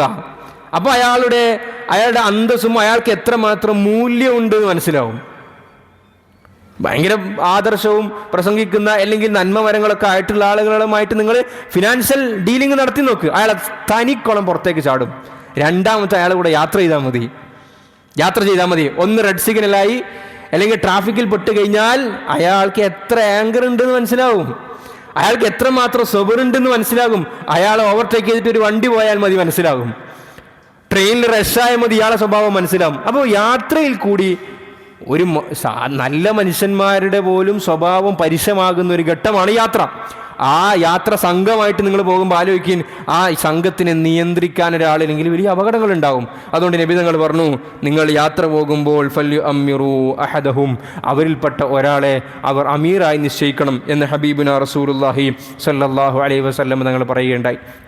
യാത്ര പോകുന്ന സന്ദർഭത്തിൽ വീട്ടിൽ നിന്ന് പുറത്തേക്ക് ഇറങ്ങിയിട്ട് പോകുമ്പോൾ, സാധാരണ വീട്ടിൽ നിന്ന് പുറത്തിറങ്ങുമ്പോൾ എല്ലാ ദുആക്കളും ഇവിടെയും സുന്നത്തുണ്ട്. അതിൻ്റെ കൂട്ടത്തിൽ വീണ്ടും ഞാൻ പറയുന്നു, നമ്മുടെ നാട്ടിൽ കണ്ടുപരിചയില്ലാത്ത അല്ലെങ്കിൽ നമ്മൾ ഫിഖ്ഹിൻ്റെ ഒക്കെ അല്ലെങ്കിൽ കിതാബുകളൊക്കെ ഇങ്ങനെ കാണാം, അസ്സുനനുൽ മഹ്ജൂറ, ഉപേക്ഷിക്കപ്പെട്ട സുന്നത്തുകൾ. അങ്ങനെ സുന്നത്തുണ്ട് എന്ന് പോലും ആളുകൾക്ക് അറിയാത്ത അവസ്ഥയിൽ എത്തിപ്പോയ ചില സുന്നത്തുകളുണ്ട്. അതിലൊന്ന് ഇതാണ്, യാത്രക്കാരൻ പോയി തുടങ്ങുമ്പോൾ അയാളെ പിറകിൽ നിന്നും ബാങ്ക് വിളിക്കൽ സുന്നത്താണ്. ഫിഖ്ഹിൻ്റെ കിതാബുകളൊക്കെ വളരെ വ്യക്തമായി രേഖപ്പെടുത്തിയിട്ടുണ്ട്. ദീർഘദൂര യാത്ര പോവുകയാണ്, ഹജ്ജിന് പോവുകയാണ്, ഉംറക്ക് പോവുകയാണ്, ഗൾഫിലേക്ക് പോവുകയാണ്. അപ്പോൾ ആ ആൾ പോയി തുടങ്ങുമ്പോൾ വീട്ടിൽപ്പെട്ട ഏതെങ്കിലും 1-2 കുട്ടികളെയോ മുതിർന്ന ആളുകളോ ഏൽപ്പിച്ചിട്ട് അയാൾ പോകുമ്പോൾ അയാളെ പുറകു വശത്തുനിന്ന് ബാങ്ക് വിളിപ്പിക്കണം എന്ന് ഫിഖ്ഹിൻ്റെ ഗ്രന്ഥങ്ങൾ രേഖപ്പെടുത്തിയിട്ടുണ്ട്. അങ്ങനെ ആ ബാങ്ക് കൊടുക്കലും സുന്നത്താണ്. നമുക്ക് അമൽ ചെയ്യാൻ തൗഫീഖ് നൽകി അനുഗ്രഹിക്കുമാറാകട്ടെ. മറ്റൊന്ന്, അദമു സഫറിൽ മർഅതി ബിദൂനി മഹ്റമിൻ. ഇസ്ലാം പിന്നെ പുരുഷന് യാത്രയുമായി ബന്ധപ്പെട്ട് ഹുക്കുമുകൾ നൽകിയതുപോലെ സ്ത്രീക്കും ചില നിബന്ധനകൾ നൽകിയിട്ടുണ്ട്. സ്ത്രീക്ക് യാത്ര ചെയ്യാൻ പറ്റുമോ? യാത്ര ചെയ്യാൻ പറ്റും. പക്ഷേ ഇസ്ലാം നൽകിയ കണ്ടീഷൻ എന്ന് പറയുന്നത് ആ സ്ത്രീയുടെ കൂടെ ഒരു മഹ്റം ഉണ്ടാകണം. മഹ്റം എന്ന് പറഞ്ഞാൽ വാപ്പ, സഹോദരൻ, വല്യുപ്പ, അങ്ങനെയുള്ള ആളുകൾ, അല്ലെങ്കിൽ മകൻ, അല്ലെങ്കിൽ ഭർത്താവ് ഉണ്ടാകണം. തനിച്ച് സ്ത്രീ യാത്ര ചെയ്യാൻ പാടില്ല എന്ന് മുഹമ്മദ് റസൂലുള്ളാഹി സ്വല്ലല്ലാഹു അലൈഹി വസല്ലം, ലാ യഹില്ലു ലിംറഅത്തിൻ, ഒരു സ്ത്രീക്കും അനുവദനീയമല്ല, തുഅ്മിനു ബില്ലാഹി വൽ യൗമിൽ ആഖിർ, അവൾ അള്ളാഹുവിൽ വിശ്വസിക്കുന്നുണ്ടോ, അവൾ അന്ത്യദിനത്തിൽ വിശ്വസിക്കുന്നുണ്ടോ, എങ്കിൽ മാത്രം ഈ കാര്യം പരിഗണിച്ചാൽ മതി. എന്താണ് കാര്യം? അൻ തുസാഫിറ മസീറ യൗമിൻ വലൈലത്തിൻ, ഒരു രാത്രിയും ഒരു പകലും സഞ്ചരിക്കാൻ പറ്റുന്ന അത്രയും ദൂരം. ലൈസ മഅഹാ മഹ്റമുൻ, ആ സ്ത്രീയുടെ കൂടെ ഒരു മഹ്റം ഇല്ല എങ്കിൽ അത്രയും ദൂരം. ചില റിവായത്തുകളിൽ രാത്രിയിൽ സഞ്ചരിക്കാൻ പറ്റുന്ന ദൂരം. ഈ റിവായത്തുകളൊക്കെ പരിശോധിച്ചിട്ട് പണ്ഡിതന്മാർ പറഞ്ഞത്, അതായത് യാത്ര എന്ന് ഏതൊരു സഞ്ചാരത്തെ പറ്റി പറയാൻ വേണ്ടി പറ്റുമോ? ഇപ്പോൾ ഇവിടുന്ന് ആ ബസ് സ്റ്റോപ്പിലേക്ക് പോയാൽ യാത്ര ചെയ്തു എന്ന് പറയാറില്ല. അപ്പോൾ അതല്ല ഉദ്ദേശിക്കുന്നത്. ഇവിടുന്ന് തലശ്ശേരി ടൗണിലേക്ക് പോയാൽ യാത്ര ചെയ്തു എന്ന് പറയാറില്ല. പക്ഷേ ഇവിടുന്ന് കോഴിക്കോടേക്ക് പോയാൽ യാത്ര ചെയ്തു എന്നാണ് ഭാഷയിൽ നമ്മൾ ഉപയോഗിക്കാറ്. എങ്കിൽ ആ യാത്രയിൽ അവളുടെ കൂടെ മഹ്റം ഉണ്ടായിരിക്കണം. പ്രിയമുള്ളവരെ, ഏറ്റവും പ്രധാനപ്പെട്ട അമലാണല്ലോ ഹജ്ജ്. ഹജ്ജാണല്ലോ യാത്രകളിൽ ഫർലായ യാത്ര എന്ന് പറഞ്ഞാൽ ഹജ്ജാണ്. ആ ഹജ്ജ് പോലും ഒരു സ്ത്രീക്ക് നിർബന്ധമാകുന്നത്, പൈസ ഉണ്ടായാൽ മാത്രം പോരാ, ആരോഗ്യമുണ്ടായാൽ മാത്രം പോരാ, ഗവൺമെൻറ്റിൻ്റെ അതിൽ ലിസ്റ്റിൽ പേര് വന്നാൽ മാത്രം പോരാ, അവളുടെ കൂടെ യാത്ര ചെയ്യാനുള്ള മഹ്റം ഉണ്ടാകുമ്പോൾ മാത്രമാണ് ഇസ്ലാം ഹജ്ജ് വരെ അവൾക്ക് നിർബന്ധമാക്കിയിട്ടുള്ളത്. എങ്കിൽ പിന്നെ എൻ്റെ പ്രിയപ്പെട്ട മുഅ്മിനീങ്ങളെ, നമ്മൾ ഓരോരുത്തരും വളരെ ഗൗരവത്തിൽ ചിന്തിക്കേണ്ടുന്നൊരു കാര്യമാണ്. ഇസ്ലാം പറഞ്ഞു യാത്ര ചെയ്യാൻ വേണ്ടി പാടില്ല. എന്താ കാരണം? നമുക്കത് വ്യക്തമായിട്ട് അറിയാം. എവിടെയൊക്കെ അപകടങ്ങളും അറ്റാക്കുകളും സ്ത്രീകൾക്കെതിരെ നടന്നിട്ടുണ്ടോ? നിങ്ങൾ സ്റ്റാറ്റിസ്റ്റിക്സ് പരിശോധിച്ച് നോക്കി, നിങ്ങൾ വാർത്തകൾ പരിശോധിച്ച് നോക്കി. സംഘടിതമായിട്ടുള്ള സ്ത്രീകൾക്കെതിരെയും ഭർത്താവിൻ്റെ കൂടെ സഞ്ചരിക്കവേ, അല്ലെങ്കിൽ വാപ്പാൻ്റെ കൂടെ സഞ്ചരിക്കവേ, സഹോദരൻ്റെ കൂടെ സഞ്ചരിക്കവേ എന്ന് നമ്മൾ കാണാറില്ല. ഒറ്റക്ക് സഞ്ചരിക്കുമ്പോഴാണ് അറ്റാക്ക് ചെയ്യപ്പെടാറുള്ളത്. അതുകൊണ്ട് ഇസ്ലാമിനെ സംബന്ധിച്ചിടത്തോളം അപകടത്തെ മുൻകൂട്ടി കണ്ടുകൊണ്ട് അതിന് പ്രതിരോധം സൃഷ്ടിക്കുക എന്നതാണ് ഏറ്റവും വലിയ ബുദ്ധി. അതാണ് ഇസ്ലാം സ്വീകരിച്ചത്. അതുകൊണ്ട് ഇസ്ലാം പറഞ്ഞു ഒറ്റക്ക് യാത്ര ചെയ്യാൻ വേണ്ടി പാടില്ല. അത് കൂലി കിട്ടുന്ന യാത്രയാണെങ്കിലും ശരി. ചില യാത്രകൾക്ക് കൂലി കിട്ടുമല്ലോ. ഇപ്പോൾ ഇൽമ് പഠിക്കാൻ വേണ്ടി പോകുന്നു ഒരു സ്ഥലത്ത്, ഇവിടുന്ന് ഒരു 50 കിലോമീറ്റർ അപ്പുറത്ത് ഇൽമിൻ്റെ ഒരു മജ്ലിസ് ഉണ്ട്. ആ മജ്ലിസിലേക്ക് അവൾക്ക് പോകണമെങ്കിൽ അവളുടെ കൂട്ടത്തിൽ യാത്ര ചെയ്യാൻ വാപ്പയില്ല, സഹോദരനില്ല, ഭർത്താവില്ല, ആരുമില്ല എങ്കിൽ അവൾക്ക് ആ യാത്രയും പാടില്ല. അപ്പോൾ ഇതിൻ്റെ മറ്റൊരു ഭാഗം എന്താണ് എന്ന് പറഞ്ഞാൽ, ഇതിൻ്റെ അർത്ഥം അവൾ യാത്ര ചെയ്യേണ്ട, കഴിഞ്ഞ കുത്തുബയിൽ ഞാൻ സൂചിപ്പിച്ചതുപോലെ അവൾ വീട്ടിൻ്റെ ഉള്ളിൽ തടച്ചിടണം എന്നല്ല. അവൾക്ക് ആവശ്യമായ സ്ഥലങ്ങളിൽ കൊണ്ടുപോകേണ്ട ഉത്തരവാദിത്വം എനിക്കും നിങ്ങൾക്കുമാണ്. എൻ്റെ ഉമ്മയെ, എൻ്റെ സഹോദരിയെ, എൻ്റെ ഭാര്യയെ, എൻ്റെ മകളെ യാത്ര ചെയ്യിപ്പിക്കുമ്പോൾ ആ കൂട്ടത്തിൽ ഞാൻ ഉണ്ടാകുന്ന ഉത്തരവാദിത്തമാണ്. നബി സല്ലല്ലാഹു അലൈഹി വസല്ലം തങ്ങളുടെ അടുക്കൽ ഒരു വ്യക്തി വന്നിട്ട് പറഞ്ഞു, നബിയെ യാ റസൂലല്ലാഹ് സല്ലല്ലാഹു അലൈഹി വസല്ലം, എൻ്റെ ഭാര്യ ഹജ്ജിന് പോകാൻ വേണ്ടി നിയ്യത്ത് വെച്ചിട്ടുണ്ട്, ഹജ്ജിന് പോകാൻ. ഞാനാണെങ്കിൽ ജിഹാദിന് പോകാൻ വേണ്ടി രജിസ്റ്ററിൽ പേര് കൊടുത്തിട്ടുണ്ട്. അപ്പോൾ രണ്ടാൾക്ക് ഒരുമിച്ച് പോകാൻ വേണ്ടി സാധിക്കില്ല, ഞാൻ എന്ത് ചെയ്യണം? അള്ളാഹുവിൻ്റെ റസൂൽ സല്ലല്ലാഹു അലൈഹി വസല്ലം തങ്ങൾ പറയേണ്ട, നീ ജിഹാദിന് പോകണ്ട, നീ പോകേണ്ടത് ഭാര്യൻ്റെ കൂട്ടത്തിൽ ഹജ്ജിന് പോകും. നീ അവളെ അനുഗമിക്കണം, അവൾക്ക് സേഫ്റ്റി ഒരുക്കുക എന്നുള്ളതാണ് എൻ്റെ ഏറ്റവും വലിയ കാര്യം. പ്രിയമുള്ളവരെ, നമ്മൾ മറ്റേ ആധുനികതൻ്റെയും ലിബേർട്ടിൻ്റെയും അതുപോലെ തന്നെ ഫ്രീഡത്തിൻ്റെയൊക്കെ സംസാരിച്ച് ശരിയാണ്, സ്ത്രീ സ്വാതന്ത്ര്യമില്ലേ, ഒറ്റയ്ക്ക് യാത്ര ചെയ്യേണ്ട ഒക്കെ ശരി. നമ്മളൊന്ന് ആലോചിക്കും, ഇപ്പോൾ ഒരു പുരുഷൻ നമ്മളിങ്ങനെ ഒറ്റയ്ക്ക് യാത്ര ചെയ്യാൻ, ഞാൻ നേരത്തെ പറഞ്ഞതുപോലെ അള്ളാഹു നമുക്ക് കാഫിയത്ത് നൽകട്ടെ, നമ്മളൊന്ന് കുഴഞ്ഞു വീണു, നമ്മളൊന്ന് ബോധരഹിതനായി വീണു, ആരാ വന്നിട്ട് നമ്മൾ പിടിക്കുക? ഞാൻ ബസ്സിൽ യാത്ര ചെയ്യുമ്പോൾ കുഴഞ്ഞു വീണു, ബസ്സിൽ യാത്രക്കാർ വന്നിട്ടാണ് പിടിക്കുക, പുരുഷ യാത്രക്കാർ വന്നിട്ടാണ് പിടിക്കുക. നിങ്ങൾ സമാനമായൊരു ചിത്രം സ്ത്രീയിൽ നിങ്ങൾ കാണും. അങ്ങനെ ഒരു നെഗറ്റീവായ നറേഷൻ നമ്മൾ ചെയ്യുകയല്ല, ഇത് യാഥാർത്ഥ്യമാണ്, ഇത് റിയാലിറ്റിയാണിത്. ഒരു സ്ത്രീ കുഴഞ്ഞു വീണാൽ നിന്റെ ഭാര്യ കുഴഞ്ഞ് ബസ്സിൽ വീഴുമ്പോൾ ആ ഭാര്യ കുഴഞ്ഞു പിടിക്കണമല്ലോ, പിന്നെ അവിടെ പിന്നെ മസല നോക്കിയിട്ട് കാര്യമില്ല, മരണത്തിലേക്ക് പോകുമ്പോൾ സഹായിക്കുക എന്നുള്ളതേ ഉള്ളൂ. അങ്ങനെ നിന്റെ ഭാര്യ കുഴഞ്ഞു വീഴുമ്പോൾ, നിന്റെ മകള് ബോധരഹിതയായി വീഴുമ്പോൾ, അല്ലെങ്കിൽ അപകടം പറ്റുമ്പോൾ അവളൊരു അന്യപുരുഷൻ സ്പർശിക്കാൻ അത്രേ നിന്റെ ഗീറത്ത് അനുവദിക്കുന്നുണ്ടെങ്കിൽ അതൊന്നും കുഴപ്പമില്ല എന്ന മോഡേൺ ചിന്താഗതിയാണെങ്കിൽ പിന്നെ നമുക്കവിടെ മാന്യത സംസാരിച്ചിട്ട് കാര്യമില്ല. നമ്മൾ ചിന്തിക്കണം. അതുകൊണ്ടാണ് ഒറ്റയ്ക്ക് നമ്മൾ വാഹനത്തിൽ ഡ്രൈവ് ചെയ്യുമ്പോൾ ഒക്കെ നമ്മൾ പറയുന്ന ഒരു പ്രശ്നം ഇതാണ്, നിങ്ങൾ ഡ്രൈവ് ചെയ്യുമ്പോൾ അപകടം സംഭവിച്ചാൽ അതൊരു സാധ്യതയാണല്ലോ, വിദൂര സാധ്യതയല്ല. ഈ സന്ദർഭത്തിൽ ആരാണ് വന്ന് നിങ്ങളെ പൊക്കാൻ വരിക? അവിടെ പിന്നെ ചോട്ട് തൊഴിലാളി യൂണിയനോ അല്ലെങ്കിൽ പിന്നെ സന്നദ്ധ പ്രവർത്തകരുടെ സംഘങ്ങളൊന്നല്ലല്ലോ അവിടെ വരിക. പുരുഷന്മാരാണ് സ്വാഭാവികമായിട്ടും എല്ലാ പ്രദേശങ്ങളും കൂടുതൽ ഉണ്ടാവുക. അത് ബസ്സിലായാലും ബസ് സ്റ്റാൻഡിലായാലും എല്ലാ സ്ഥലങ്ങളിലും അവർ വന്നിട്ടല്ലേ നിങ്ങളെ പൊക്കിക്കൊണ്ടുപോയി ആശുപത്രിയിലേക്ക് കൊണ്ടുപോവുക. അള്ളാഹു നമുക്ക് ആഫിയത്ത് നൽകി അനുഗ്രഹിക്കുമാറാകട്ടെ. അതുകൊണ്ട് ഇസ്ലാം ഹിഫാലത്തിന് വളരെയേറെ പ്രാധാന്യം നൽകിയിട്ടുണ്ട്. അപകടം സംഭവിക്കാനേ പാടില്ല എന്നുള്ളതാണ് ഇസ്ലാമിൻ്റെ മുഖമുദ്ര. അതുകൊണ്ട് നമ്മളെ സംബന്ധിച്ചിടത്തോളം യാത്ര ചെയ്യരുത് എന്ന് പറഞ്ഞാൽ മുടക്കലല്ല, അവർക്ക് വേണ്ടുന്ന സ്ഥലങ്ങളിൽ, അനുവദനീയമായ സ്ഥലങ്ങളിൽ മാന്യതയോടുകൂടി കൊണ്ടുപോവുക എന്നുള്ളത് നമ്മളെ സംബന്ധിച്ചിടത്തോളം, പുരുഷന്മാരെ സംബന്ധിച്ചിടത്തോളം അതിൻ്റെ ഭാഗമാണ്. അള്ളാഹു നമുക്ക് അമൽ ചെയ്യാൻ തൗഫീഖ് നൽകി അനുഗ്രഹിക്കുമാറാകട്ടെ. യാത്രയുമായി ബന്ധപ്പെട്ട് പരിശുദ്ധമായ ഇസ്ലാം നൽകുന്ന മറ്റൊരു ഹുക്മ് ഇസ്തിഹ്ബാബു സഫരി യൗമൽ ഖമീസ്.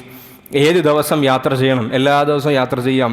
വെള്ളിയാഴ്ച ദിവസം സുബ്ഹിന് ശേഷം, സുബ്ഹിൻ്റെ സമയത്തിന് ശേഷം ഒരാൾ യാത്ര പുറപ്പെട്ടാൽ അന്നേ ദിവസത്തെ ജുമാ നഷ്ടപ്പെടുമെന്ന ഭയമുണ്ടെങ്കിൽ, അയാൾക്കറിയാൽ ഏത് സ്ഥലത്തേക്കാണ് പോകുന്നത്, ആ സ്ഥലങ്ങളിലൊന്നും പള്ളിയില്ല, ജുമാ നഷ്ടപ്പെടാൻ സാധ്യതയുണ്ടെങ്കിൽ ജുമാക്ക് ഫജ്റിന് ശേഷം സുബ്ഹിൻ്റെ സമയത്തിന് ശേഷം യാത്ര ചെയ്യൽ ഹറാമാണ്. അതല്ലാത്ത ബാക്കി എല്ലാ ദിവസവും യാത്ര ചെയ്യാം. എന്നാൽ നബി സല്ലല്ലാഹു അലൈഹി വസല്ലം നിങ്ങൾക്ക് യാത്ര ചെയ്യാൻ ഇഷ്ടമുള്ള ദിവസം യൗമുൽ ഖമീസ്, വ്യാഴാഴ്ച ദിവസം പകലിൻ്റെ ആരംഭത്തിലാണ് എന്ന് ഹദീസിൻ്റെ ഗ്രന്ഥങ്ങളിലൊക്കെ കാണാം. കാരണം നബി നിങ്ങൾ ഏത് യാത്ര പുറപ്പെടുമ്പോഴും നബി നിങ്ങൾ തിരഞ്ഞെടുക്കുക വ്യാഴാഴ്ച ദിവസമായിരുന്നു. അപ്പോൾ അത് നബി സല്ലല്ലാഹു അലൈഹി വസല്ലം നിങ്ങൾ ആ ദിവസത്തിൻ്റെ ഖൈറിനെ കണ്ടതുകൊണ്ടാണ്. അതുകൊണ്ട് നമുക്കും പറ്റുമെങ്കിൽ ദിവസത്തിന് അങ്ങോട്ടും ഇങ്ങോട്ടൊക്കെ ഷിഫ്റ്റ് ചെയ്യാനുള്ള പോസിബിലിറ്റിയും സാധ്യതകളുണ്ടെങ്കിൽ സുന്നത്തായ രൂപം എന്ന് പറയുന്നത് വ്യാഴാഴ്ച ദിവസത്തെ നമ്മൾ തിരഞ്ഞെടുക്കലാണ്. വെള്ളിയാഴ്ച ദിവസം പക്ഷേ നമ്മൾ കേരളത്തിനെ സംബന്ധിച്ചിടത്തോളം വെള്ളിയാഴ്ച രാവിലെ യാത്ര ചെയ്യലും അത്ര വലിയ പ്രശ്നമുണ്ടാക്കുന്നില്ല. കാരണം ഈ പറഞ്ഞതുപോലെ നമുക്ക് എവിടെ പോയാലും അൽഹംദുലില്ലാഹ് അള്ളാഹുവിൻ്റെ വലിയ തൗഫീഖ് കൊണ്ട്, ഈ നാട്ടിലെ നല്ല മനുഷ്യരുടെ ആ ഒരു ഇതൊക്കെ കൊണ്ട് നമുക്ക് എല്ലായിടങ്ങളിലും പള്ളി ലഭ്യമാണ്. അതല്ലാത്ത ദീർഘദൂര യാത്രകൾ പോകുമ്പോൾ ഈ കാര്യം നമ്മൾ പ്രത്യേകം പരിഗണിക്കേണ്ടതുണ്ട്. യാത്രയിൽ ഏറ്റവും മുഖ്യം, ഇനി ഇതൊന്നും പഠിച്ചിട്ടില്ലെങ്കിലും അത്യാവശ്യം ഏറ്റവും ബേസിക്കായി പഠിച്ചിരിക്കേണ്ട സാധനമാണ് ജംഉം ഖസ്റും. കുറേ പറയേണ്ട മസലയാണ്, ഞാൻ അത് അതിലേക്കൊന്ന് സൂചനകൾ മാത്രം പറഞ്ഞു പോകാം, വളരെ ചുരുക്കി പറയാം. ജമ്മു ഖസ്ർ നമുക്കറിയാലോ, നമുക്ക് ളുഹ്ർ 4 റക്അത്താണ്, അസ്ർ 4 റക്അത്താണ്, മഗ്രിബ് 3, ഇശാ 4. യാത്ര എന്ന് പറയുന്നതിൽ ഒരു പ്രയാസമുണ്ട്, യാത്ര ഒരു ബുദ്ധിമുട്ട് തന്നെയാണ്. എത്ര വലിയ വില കൂടെ വാഹനത്തിൽ യാത്ര ചെയ്താലും, എത്ര ഹൈ സ്പീഡിലുള്ള വാഹനങ്ങൾ ഉപയോഗിച്ചാലും ശരി, ഒരു പ്രയാസമുണ്ട്. അതുകൊണ്ടാണ് നബി തങ്ങൾ പറഞ്ഞത് അസ്സഫറു ഖിത്അത്തും മിനൽ അദാബ്, യാത്ര ശിക്ഷൻ്റെ ഒരു ഭാഗമാണെന്നാണ് പറഞ്ഞത്. അതുകൊണ്ട് മനഃപൂർവ്വം യാത്രയെ തിരഞ്ഞെടുക്കൽ അത്ര നല്ലതല്ല. അസ്സഫറു ഖിത്അത്തും മിനൽ അദാബ്, യാത്ര ശിക്ഷൻ്റെ ഒരു ഭാഗം തന്നെയാണ്. എന്താ കാരണം? നബി തങ്ങൾ പറഞ്ഞത് യംനഉ അഹദകും തആമഹു, ഒന്നാമത്തത് അവനെ ഭക്ഷണം മുടങ്ങും. ശിക്ഷ എന്ന് പറഞ്ഞാൽ നമ്മൾ ജയിലിൽ സങ്കല്പിക്കൂ, ആദ്യം അവൻ്റെ ബ്ലോക്ക് വരുന്നത് ഭക്ഷണത്തിനാണ്. യാത്രയിൽ നമുക്ക് ഇഷ്ടം പോലെ നമ്മൾ ഉദ്ദേശിച്ച ഭക്ഷണം കിട്ടൂല, അല്ലെങ്കിൽ നമ്മൾ സാധാരണ കഴിച്ചു വരുന്ന ഭക്ഷണം കിട്ടൂല. വശറാബഹു, അവന് വെള്ളം മര്യാദയ്ക്ക് കിട്ടൂല. വനൗമഹു, അവൻ്റെ ഉറക്കം പ്രയാസമാണ്. അതുകൊണ്ട് യാത്രയിലൊരു പ്രയാസമുണ്ട്. അതുകൊണ്ട് അല്ലാഹു തആല നമുക്ക് നൽകിയ ഒരു ഇളവാണ് ജംഉം ഖസ്റും എന്ന് പറഞ്ഞാൽ എന്താണ് അർത്ഥം? 81 കിലോമീറ്റർ യാത്ര, കിലോമീറ്റർ ദൂരപരിധിയുള്ള യാത്ര. 81 കിലോമീറ്റർ എന്ന് പറഞ്ഞാൽ അപ്പ് ആൻഡ് ഡൗൺ കൂട്ടിയിട്ടല്ല, വൺ സൈഡ് മാത്രം 81 കിലോമീറ്റർ ഉണ്ടാകണം. അത് നബി സല്ലല്ലാഹു അലൈഹി വസല്ലം നമ്മൾ ജമ്മു കസറുമായി ബന്ധപ്പെട്ട ഹദീസുകളൊക്കെ പരിശോധിച്ച് നോക്കുമ്പോൾ 2 മർഹല എന്ന് കാണാം ഹദീസിൻ്റെ ഗ്രന്ഥങ്ങളിലൊക്കെ. ഈ 2 മർഹലയെ നമ്മൾ ഇന്നത്തെ കിലോമീറ്ററിലേക്ക് വായിച്ചു കഴിഞ്ഞാൽ അത് മിനിമം 81 അല്ലെങ്കിൽ 82 83 കിലോമീറ്റർ നമുക്ക് വായിച്ചെടുക്കാം. ഈ 83 കിലോമീറ്റർ ദൂരമുള്ളൊരു യാത്രയിൽ എനിക്ക് അങ്ങോട്ടേക്ക് പോകുമ്പോൾ എനിക്ക് എന്ത് ചെയ്യാം? ഒന്ന്, ജംഅ എന്ന് പറഞ്ഞാൽ എന്താ അർത്ഥം? ളുഹറിനെ അസ്റിൻ്റെ കൂടെ നിസ്കരിക്കാം, അല്ലെങ്കിൽ അസ്റിനെ ളുഹറിൻ്റെ കൂടെ നിസ്കരിക്കാം. ഇതാണ് ജംഅ. രണ്ടുണ്ട്. ഒന്ന് ജമ്മു തഖ്ദീം എന്ന് പറഞ്ഞാൽ അസ്റിനെ ളുഹറിൻ്റെ കൂടെ നിസ്കരിക്കാം, തഖീർ എന്ന് പറഞ്ഞാൽ ളുഹറിനെ അസ്റിൻ്റെ കൂടെ നിസ്കരിക്കാം. രണ്ടാമത്തത് മഗ്രിബിൻ്റെ കൂടെ ഇശാഇനെ നിസ്കരിക്കാം, അല്ലെങ്കിൽ ഇശാഇൻ്റെ കൂടെ മഗ്രിബിനെ നിസ്കരിക്കാം. പക്ഷേ ഈ സമയത്തൊക്കെ നമ്മൾ യാത്രയിലായിരിക്കണം എന്ന് മാത്രമേ ഉള്ളൂ. രണ്ടാമത്തെ ഇളവ് എന്താണ്? ഖസ്റാണ്. ഖസ്ർ എന്ന് പറഞ്ഞാൽ എന്താണ്? 4 റക്അത്തുള്ള ളുഹർ നിസ്കാരം നമുക്ക് 2 ആയിട്ട് നിസ്കരിക്കാം. 2 റക്അത്ത് നിസ്കരിച്ചാൽ മതി. 4 റക്അത്തുള്ള അസ്ർ നിസ്കാരം 2 റക്അത്തായി നമുക്ക് നിസ്കരിക്കാം. അപ്പോൾ നമ്മളിപ്പോൾ ഉദാഹരണം പറയും, ഇവിടെ എറണാകുളത്തേക്ക് യാത്ര ചെയ്യുന്നു. അപ്പോൾ ജമ്മു കസറാക്കുന്നതിൻ്റെ പ്രാക്ടിക്കൽ ഉദാഹരണം ഞാൻ പറയാം. ഇവിടെ നിന്ന് ഇപ്പോൾ തലശ്ശേരിയിൽ നിന്ന് ഇവിടുന്ന് താമസിക്കുന്ന ഒരാളെങ്കിൽ ഇവിടുന്ന് ഈ പള്ളിയും ജമ്മു കസറാക്കാൻ പാടില്ല അയാൾ, കാരണം അയാളെ യാത്ര തുടങ്ങിയിട്ടില്ല. ഇവിടുന്ന് യാത്ര ചെയ്ത് ഈ നാട്ടിൻ്റെ പരിധിയൊക്കെ കഴിഞ്ഞ് ഏകദേശം ടൗണൊക്കെ കഴിഞ്ഞ് കഴിഞ്ഞാൽ ഒരു 5 കിലോമീറ്റർ അപ്പുറം എത്തിക്കഴിഞ്ഞാൽ ളുഹറിൻ്റെ സമയത്ത് തന്നെയാണ്, ഒരു 3 മണി ആയിട്ടേ ഉള്ളൂ എങ്കിൽ അയാൾക്ക് അവിടുത്തെ ഒരു പള്ളിയിൽ ഇറങ്ങാം. എന്നിട്ട് ആദ്യം ളുഹർ 2 റക്അത്ത് നിസ്കരിക്കാം. ആ ളുഹർ 2 റക്അത്ത് നിസ്കരിക്കുമ്പോൾ തന്നെ മനസ്സിൽ കരുതുന്നു, ഞാൻ ഈ ളുഹർ കഴിഞ്ഞ ഉടനെ അസ്റും ഇങ്ങോട്ടേക്ക് നിസ്കരിക്കും. എന്നിട്ട് സലാം വീട്ടിയ ഉടനെ തന്നെ 2 റക്അത്ത് അസ്റും നിസ്കരിക്കുന്നു. പിന്നെ അയാൾ അസ്റിൻ്റെ സമയത്ത് അസ്ർ നിസ്കരിക്കേണ്ടതില്ല. ഇതാണ് ചോയ്സ് നമ്പർ 1. അല്ലെങ്കിൽ അയാളെ യാത്ര അങ്ങനെ തുടരുകയാണ്. അപ്പോൾ ളുഹർ നിസ്കരിക്കാനുള്ള സമയമൊന്നുമില്ല, അവിടെ ട്രാഫിക് ഒക്കെ ഉണ്ട്, പ്രശ്നമാണ്. അയാൾ മനസ്സിൽ കരുതി, ഞാൻ ളുഹറിനെ അസ്റിൻ്റെ കൂടെ നിസ്കരിച്ചു കൊള്ളാം. അങ്ങനെ എറണാകുളത്ത് എത്തുന്നതിന് മുമ്പ് ആ ഒരു സ്ഥലത്തെത്തി ഏകദേശം ഒരു 5-5:30 മണിക്ക് അയാൾ വണ്ടി പാർക്ക് ചെയ്തു. എന്നിട്ട് പള്ളിയിലേക്ക് പോകുന്നു. എന്നിട്ട് അവിടെ കയറിയിട്ട് ആദ്യം ളുഹർ 2 റക്അത്ത് നിസ്കരിക്കുന്നു. എന്നിട്ട് 2 റക്അത്ത് നിസ്കരിച്ച് സലാം വീട്ടിയതിന് ശേഷം വീണ്ടും അസ്ർ 2 റക്അത്ത് നിസ്കരിക്കുന്നു. ഇതാണ് ജംഇൻ്റെ 2 രൂപങ്ങൾ. മഗ്രിബിനും ഇതുപോലെ ചെയ്യാം, പക്ഷെ മഗ്രിബ് 3 റക്അത്താണ്, അതിനെ ഖസ്ർ ചെയ്യാൻ പാടില്ല. 7 മണിയായി, 6:45 അയാൾ പള്ളിയിലേക്ക് കയറുന്നു. ആദ്യം മഗ്രിബ് നിസ്കരിക്കുന്നു. സലാം വീട്ടിയ ഉടനെ മഗ്രിബ് നിസ്കരിക്കുമ്പോൾ തന്നെ മനസ്സിലുണ്ടാവണം, ഞാൻ ഇശയും കൂടി ഖസറാക്കി ജമ്മാക്കി നിസ്കരിക്കും. മഗ്രിബ് നിസ്കാരം കഴിഞ്ഞ ഉടനെ തന്നെ ഇശാഇനെയും 2 റക്അത്ത് നിസ്കരിക്കണം. അല്ലെങ്കിൽ നമ്മൾ അവിടെ പോയി ഒരു റൂം എടുത്ത് താമസിക്കുകയാണ്, മഗ്രിബിൻ്റെ സമയത്ത് വണ്ടി പാർക്ക് ചെയ്യാവുന്ന സമയത്ത് ട്രാഫിക്കാണ്. അയാളെ കരുതി, ഇൻഷാ അല്ലാഹ് ഞാൻ ഇശാഇൻ്റെ കൂടെ ഞാൻ നിസ്കരിച്ചു കൊള്ളാം. അയാൾ അങ്ങനെ യാത്ര തുടരട്ടെ. ഭക്ഷണമൊക്കെ കഴിച്ച് റൂമിലെത്തി. എന്നാൽ താമസിക്കുന്ന സ്ഥലമല്ല, തൽക്കാലം താമസിക്കാൻ എത്തിയ സ്ഥലം. അവിടെ എത്തിയിട്ട് ആദ്യം മഗ്രിബ് 3 നമസ്കരിക്കുക. അത് കഴിഞ്ഞിട്ട് വീണ്ടും 2 റക്അത്ത് ഇശാ നിസ്കരിക്കുക. സുബ്ഹിന് പിന്നെ ഒരു അളവും ഇല്ല. ഇതാണ് ജമ്മു കസറിൻ്റെ ഏറ്റവും ബേസിക്കായ കാര്യം. ഇനിയും അതിൽ കുറേ നിയമങ്ങളും കണ്ടീഷൻസും ഒക്കെ ഉണ്ട്. അതൊക്കെ നമ്മൾ വിശദമായി അതിൻ്റെ ഇടങ്ങളിൽ പോയി പഠിക്കേണ്ടതുണ്ട്. എന്ന് പറഞ്ഞ അർത്ഥം എന്താണെന്ന് അറിയോ? ഒരു കാരണവശാലും നിസ്കാരം ഒഴിവാക്കാനുള്ള വകുപ്പ് ഇസ്ലാം കൽപ്പിച്ചിട്ടില്ല. ഞാൻ യാത്രയിലല്ലേ, എങ്ങനെ നിസ്കരിക്കും? അല്ലെങ്കിൽ സമയം നഷ്ടപ്പെടുമല്ലോ. വഇദാ ദറബ്തും ഫിൽ അർളി ഫലൈസ അലൈക്കും ജുനാഹുൻ അൻ തഖ്സുറു മിനസ്സലാ. നിങ്ങൾ യാത്രയിലാണെങ്കിൽ നിങ്ങൾ നമസ്കാരത്തിനെ ചുരുക്കിക്കൊള്ളൂ, 4നെ 2 ആക്കിക്കൊള്ളൂ എന്ന് പരിശുദ്ധമായ ഖുർആൻ ശരീഫ് പറയുന്നു. ചില ആളുകളുണ്ട്, അവർ ജമ്മു കസറിൻ്റെയൊക്കെ മസലകളൊക്കെ അറിയുന്ന ആളുകളാണ്, നിസ്കരിക്കുന്ന ആളുകളാണ്. പക്ഷെ അവർ ഖസറാക്കി നിസ്കരിക്കൂല. എന്ന് പറഞ്ഞാൽ 4 റക്അത്തുള്ള നിസ്കാരം 2 റക്അത്താക്കി നിസ്കരിക്കാമല്ലോ, ഇസ്ലാം അനുവദിച്ചാണ്. പക്ഷെ അവർ നിസ്കരിക്കില്ല, അവർ 4 തന്നെ നിസ്കരിക്കും. അവർ പറയുന്ന ന്യായം എന്താണെന്നറിയോ? നമ്മൾ എല്ലാ ദിവസവും 4 നിസ്കരിക്കുന്നതാണ് ഞാൻ. അപ്പോൾ യാത്രയിൽ എത്തിയിട്ട് ആ 4 2 ആക്കി നിസ്കരിക്കുമ്പോൾ എനിക്ക് ഭയങ്കര പ്രയാസം. അത് കേൾക്കുമ്പോൾ നല്ലൊരു ന്യായമാണ്. പക്ഷെ ഇസ്ലാം പറയുന്നത് എന്താണെന്നറിയോ? അങ്ങനെ ഒരാൾക്ക് തോന്നുന്നുണ്ടെങ്കിൽ അയാൾ എന്തായാലും ഖസറാക്കണം. മറ്റേത് ചോയ്സാണ്. നിനക്ക് 4 റക്അത്ത് വേണമെങ്കിൽ ളുഹർ നിസ്കരിക്കാം, 4 റക്അത്ത് വേണമെങ്കിൽ അസ്ർ നിസ്കരിക്കാം, വേണമെങ്കിൽ 2 ആക്കാം. പക്ഷേ അങ്ങനെ മനസ്സിനൊരു അസ്വസ്ഥത അനുഭവപ്പെടുന്നുണ്ടെങ്കിൽ നീ എന്തായാലും 2 റക്അത്ത് നിസ്കരിച്ചാൽ മതി. എന്താ കാര്യം എന്നറിയോ? അവിടെ നമ്മൾ ശരീഅത്തിനേക്കാൾ പ്രാമുഖ്യം കൊടുക്കുന്നത് എൻ്റെ താല്പര്യത്തിനാണ്. താല്പര്യത്തിന് വേണ്ടിയിട്ടല്ല ഇബാദത്ത്. നമുക്ക് മനസ്സിലാക്കി തരുമാറാകട്ടെ. അങ്ങനെ തോന്നുന്നുണ്ടെങ്കിൽ ആ ആളുകൾ എന്തായാലും ഖസറാക്കിയേ പറ്റൂ. മറ്റൊരു മർമ്മമായ മസാല, യാത്രയിൽ ചിലപ്പം നിസ്കരിക്കാനുള്ള ഒരു അവസരം കിട്ടൂല. വെള്ളം കിട്ടുന്നില്ല, തയമ്മും ചെയ്യാൻ മണ്ണില്ല. ട്രെയിനിലൊക്കെ ആണെങ്കിൽ നമ്മൾ ഉദ്ദേശിക്കുന്ന സ്ഥലത്ത് നിർത്തിയിട്ട് നിസ്കരിക്കാൻ കഴിയൂല, അത്രയും ക്രൗഡാണ്. അല്ലെങ്കിൽ രാത്രി ബസ് കയറുന്ന യാത്രക്കാർക്കൊക്കെ ആണെങ്കിൽ സുബഹ് എങ്ങനെയായാലും ഖളാവും, മിക്കവാറും ഖളാ. ഇപ്പോൾ ഇവിടുന്ന് ബാംഗ്ലൂരൊക്കെ പോകുന്ന ആൾക്കാരാണെങ്കിൽ, അല്ലെങ്കിൽ അതിൻ്റെ അപ്പുറത്തേക്കൊക്കെ പോകുന്നുണ്ടെങ്കിൽ ഇവിടുന്ന് 7 മണിക്ക് കയറിയാൽ മിക്കവാറും അവിടെ എത്തുമ്പോഴത്തേക്ക് സുബഹ് ഖളാവും. സുബഹ് അതാക്കാണ് ചെയ്യുക. ഇങ്ങനെയുള്ള സന്ദർഭങ്ങളിൽ എന്ത് ചെയ്യും? ഇവിടെയാണ് ഫാഖിദു തഹൂറൈൻ എന്ന മസ്അല ശറഅ് പഠിപ്പിക്കുന്നത്. നിർബന്ധമായി നമ്മൾ പഠിച്ചിരിക്കേണ്ട സാധനമാണ് ഈ 2 എണ്ണം. ബാക്കിയൊക്കെ സുന്നത്ത് കറാഹത്ത് എന്നുള്ള കാറ്റഗറിയിലേ പെടൂ. ഫാഖിദു തഹൂറ എന്ന് പറഞ്ഞാൽ എന്താ? ഒളു എടുക്കാൻ വെള്ളമില്ല. ബസ് നിങ്ങൾ സങ്കല്പിച്ചോ, ദീർഘദൂരെ യാത്ര പോകുന്ന ബസ്സാണ്, വെള്ളം നമുക്ക് ഒളു എടുക്കാനുള്ള വെള്ളം എന്തായാലും കിട്ടൂല. അല്ലെങ്കിൽ ഒളു എടുത്ത് കയറിയിരുന്ന ഷൂവ് മുറിഞ്ഞു, തയമം ചെയ്യാനുള്ള മണ്ണും ഇല്ല, വാഹനം നിർത്തുന്നുമില്ല, അല്ലെങ്കിൽ ഈ പറഞ്ഞ ഒരു സൗകര്യം ഇല്ലെങ്കിൽ എന്ത് ചെയ്യും? ഇത് ട്രെയിനിലാകട്ടെ, ഫ്ലൈറ്റിലാകട്ടെ, ബസ്സിലാകട്ടെ, ഏതിലും ആകട്ടെ, ഇങ്ങനെയുള്ള സന്ദർഭം വന്നാൽ നിങ്ങൾക്ക് ഒതുവില്ലേ, തയമം ചെയ്യാൻ മണ്ണില്ലേ, കിബിലക്ക് തരാനുള്ള അവസരമില്ലേ, പിരിക്കാൻ മുസല്ലയില്ലേ, ട്രെയിനിലൊക്കെ പോയ ശ്വാസം മുട്ടി ചിലപ്പോൾ നിൽക്കുന്നുണ്ടാവും. നിങ്ങൾ ഈ ഒരു അവസ്ഥയിലെത്തി എന്ത് ചെയ്യും?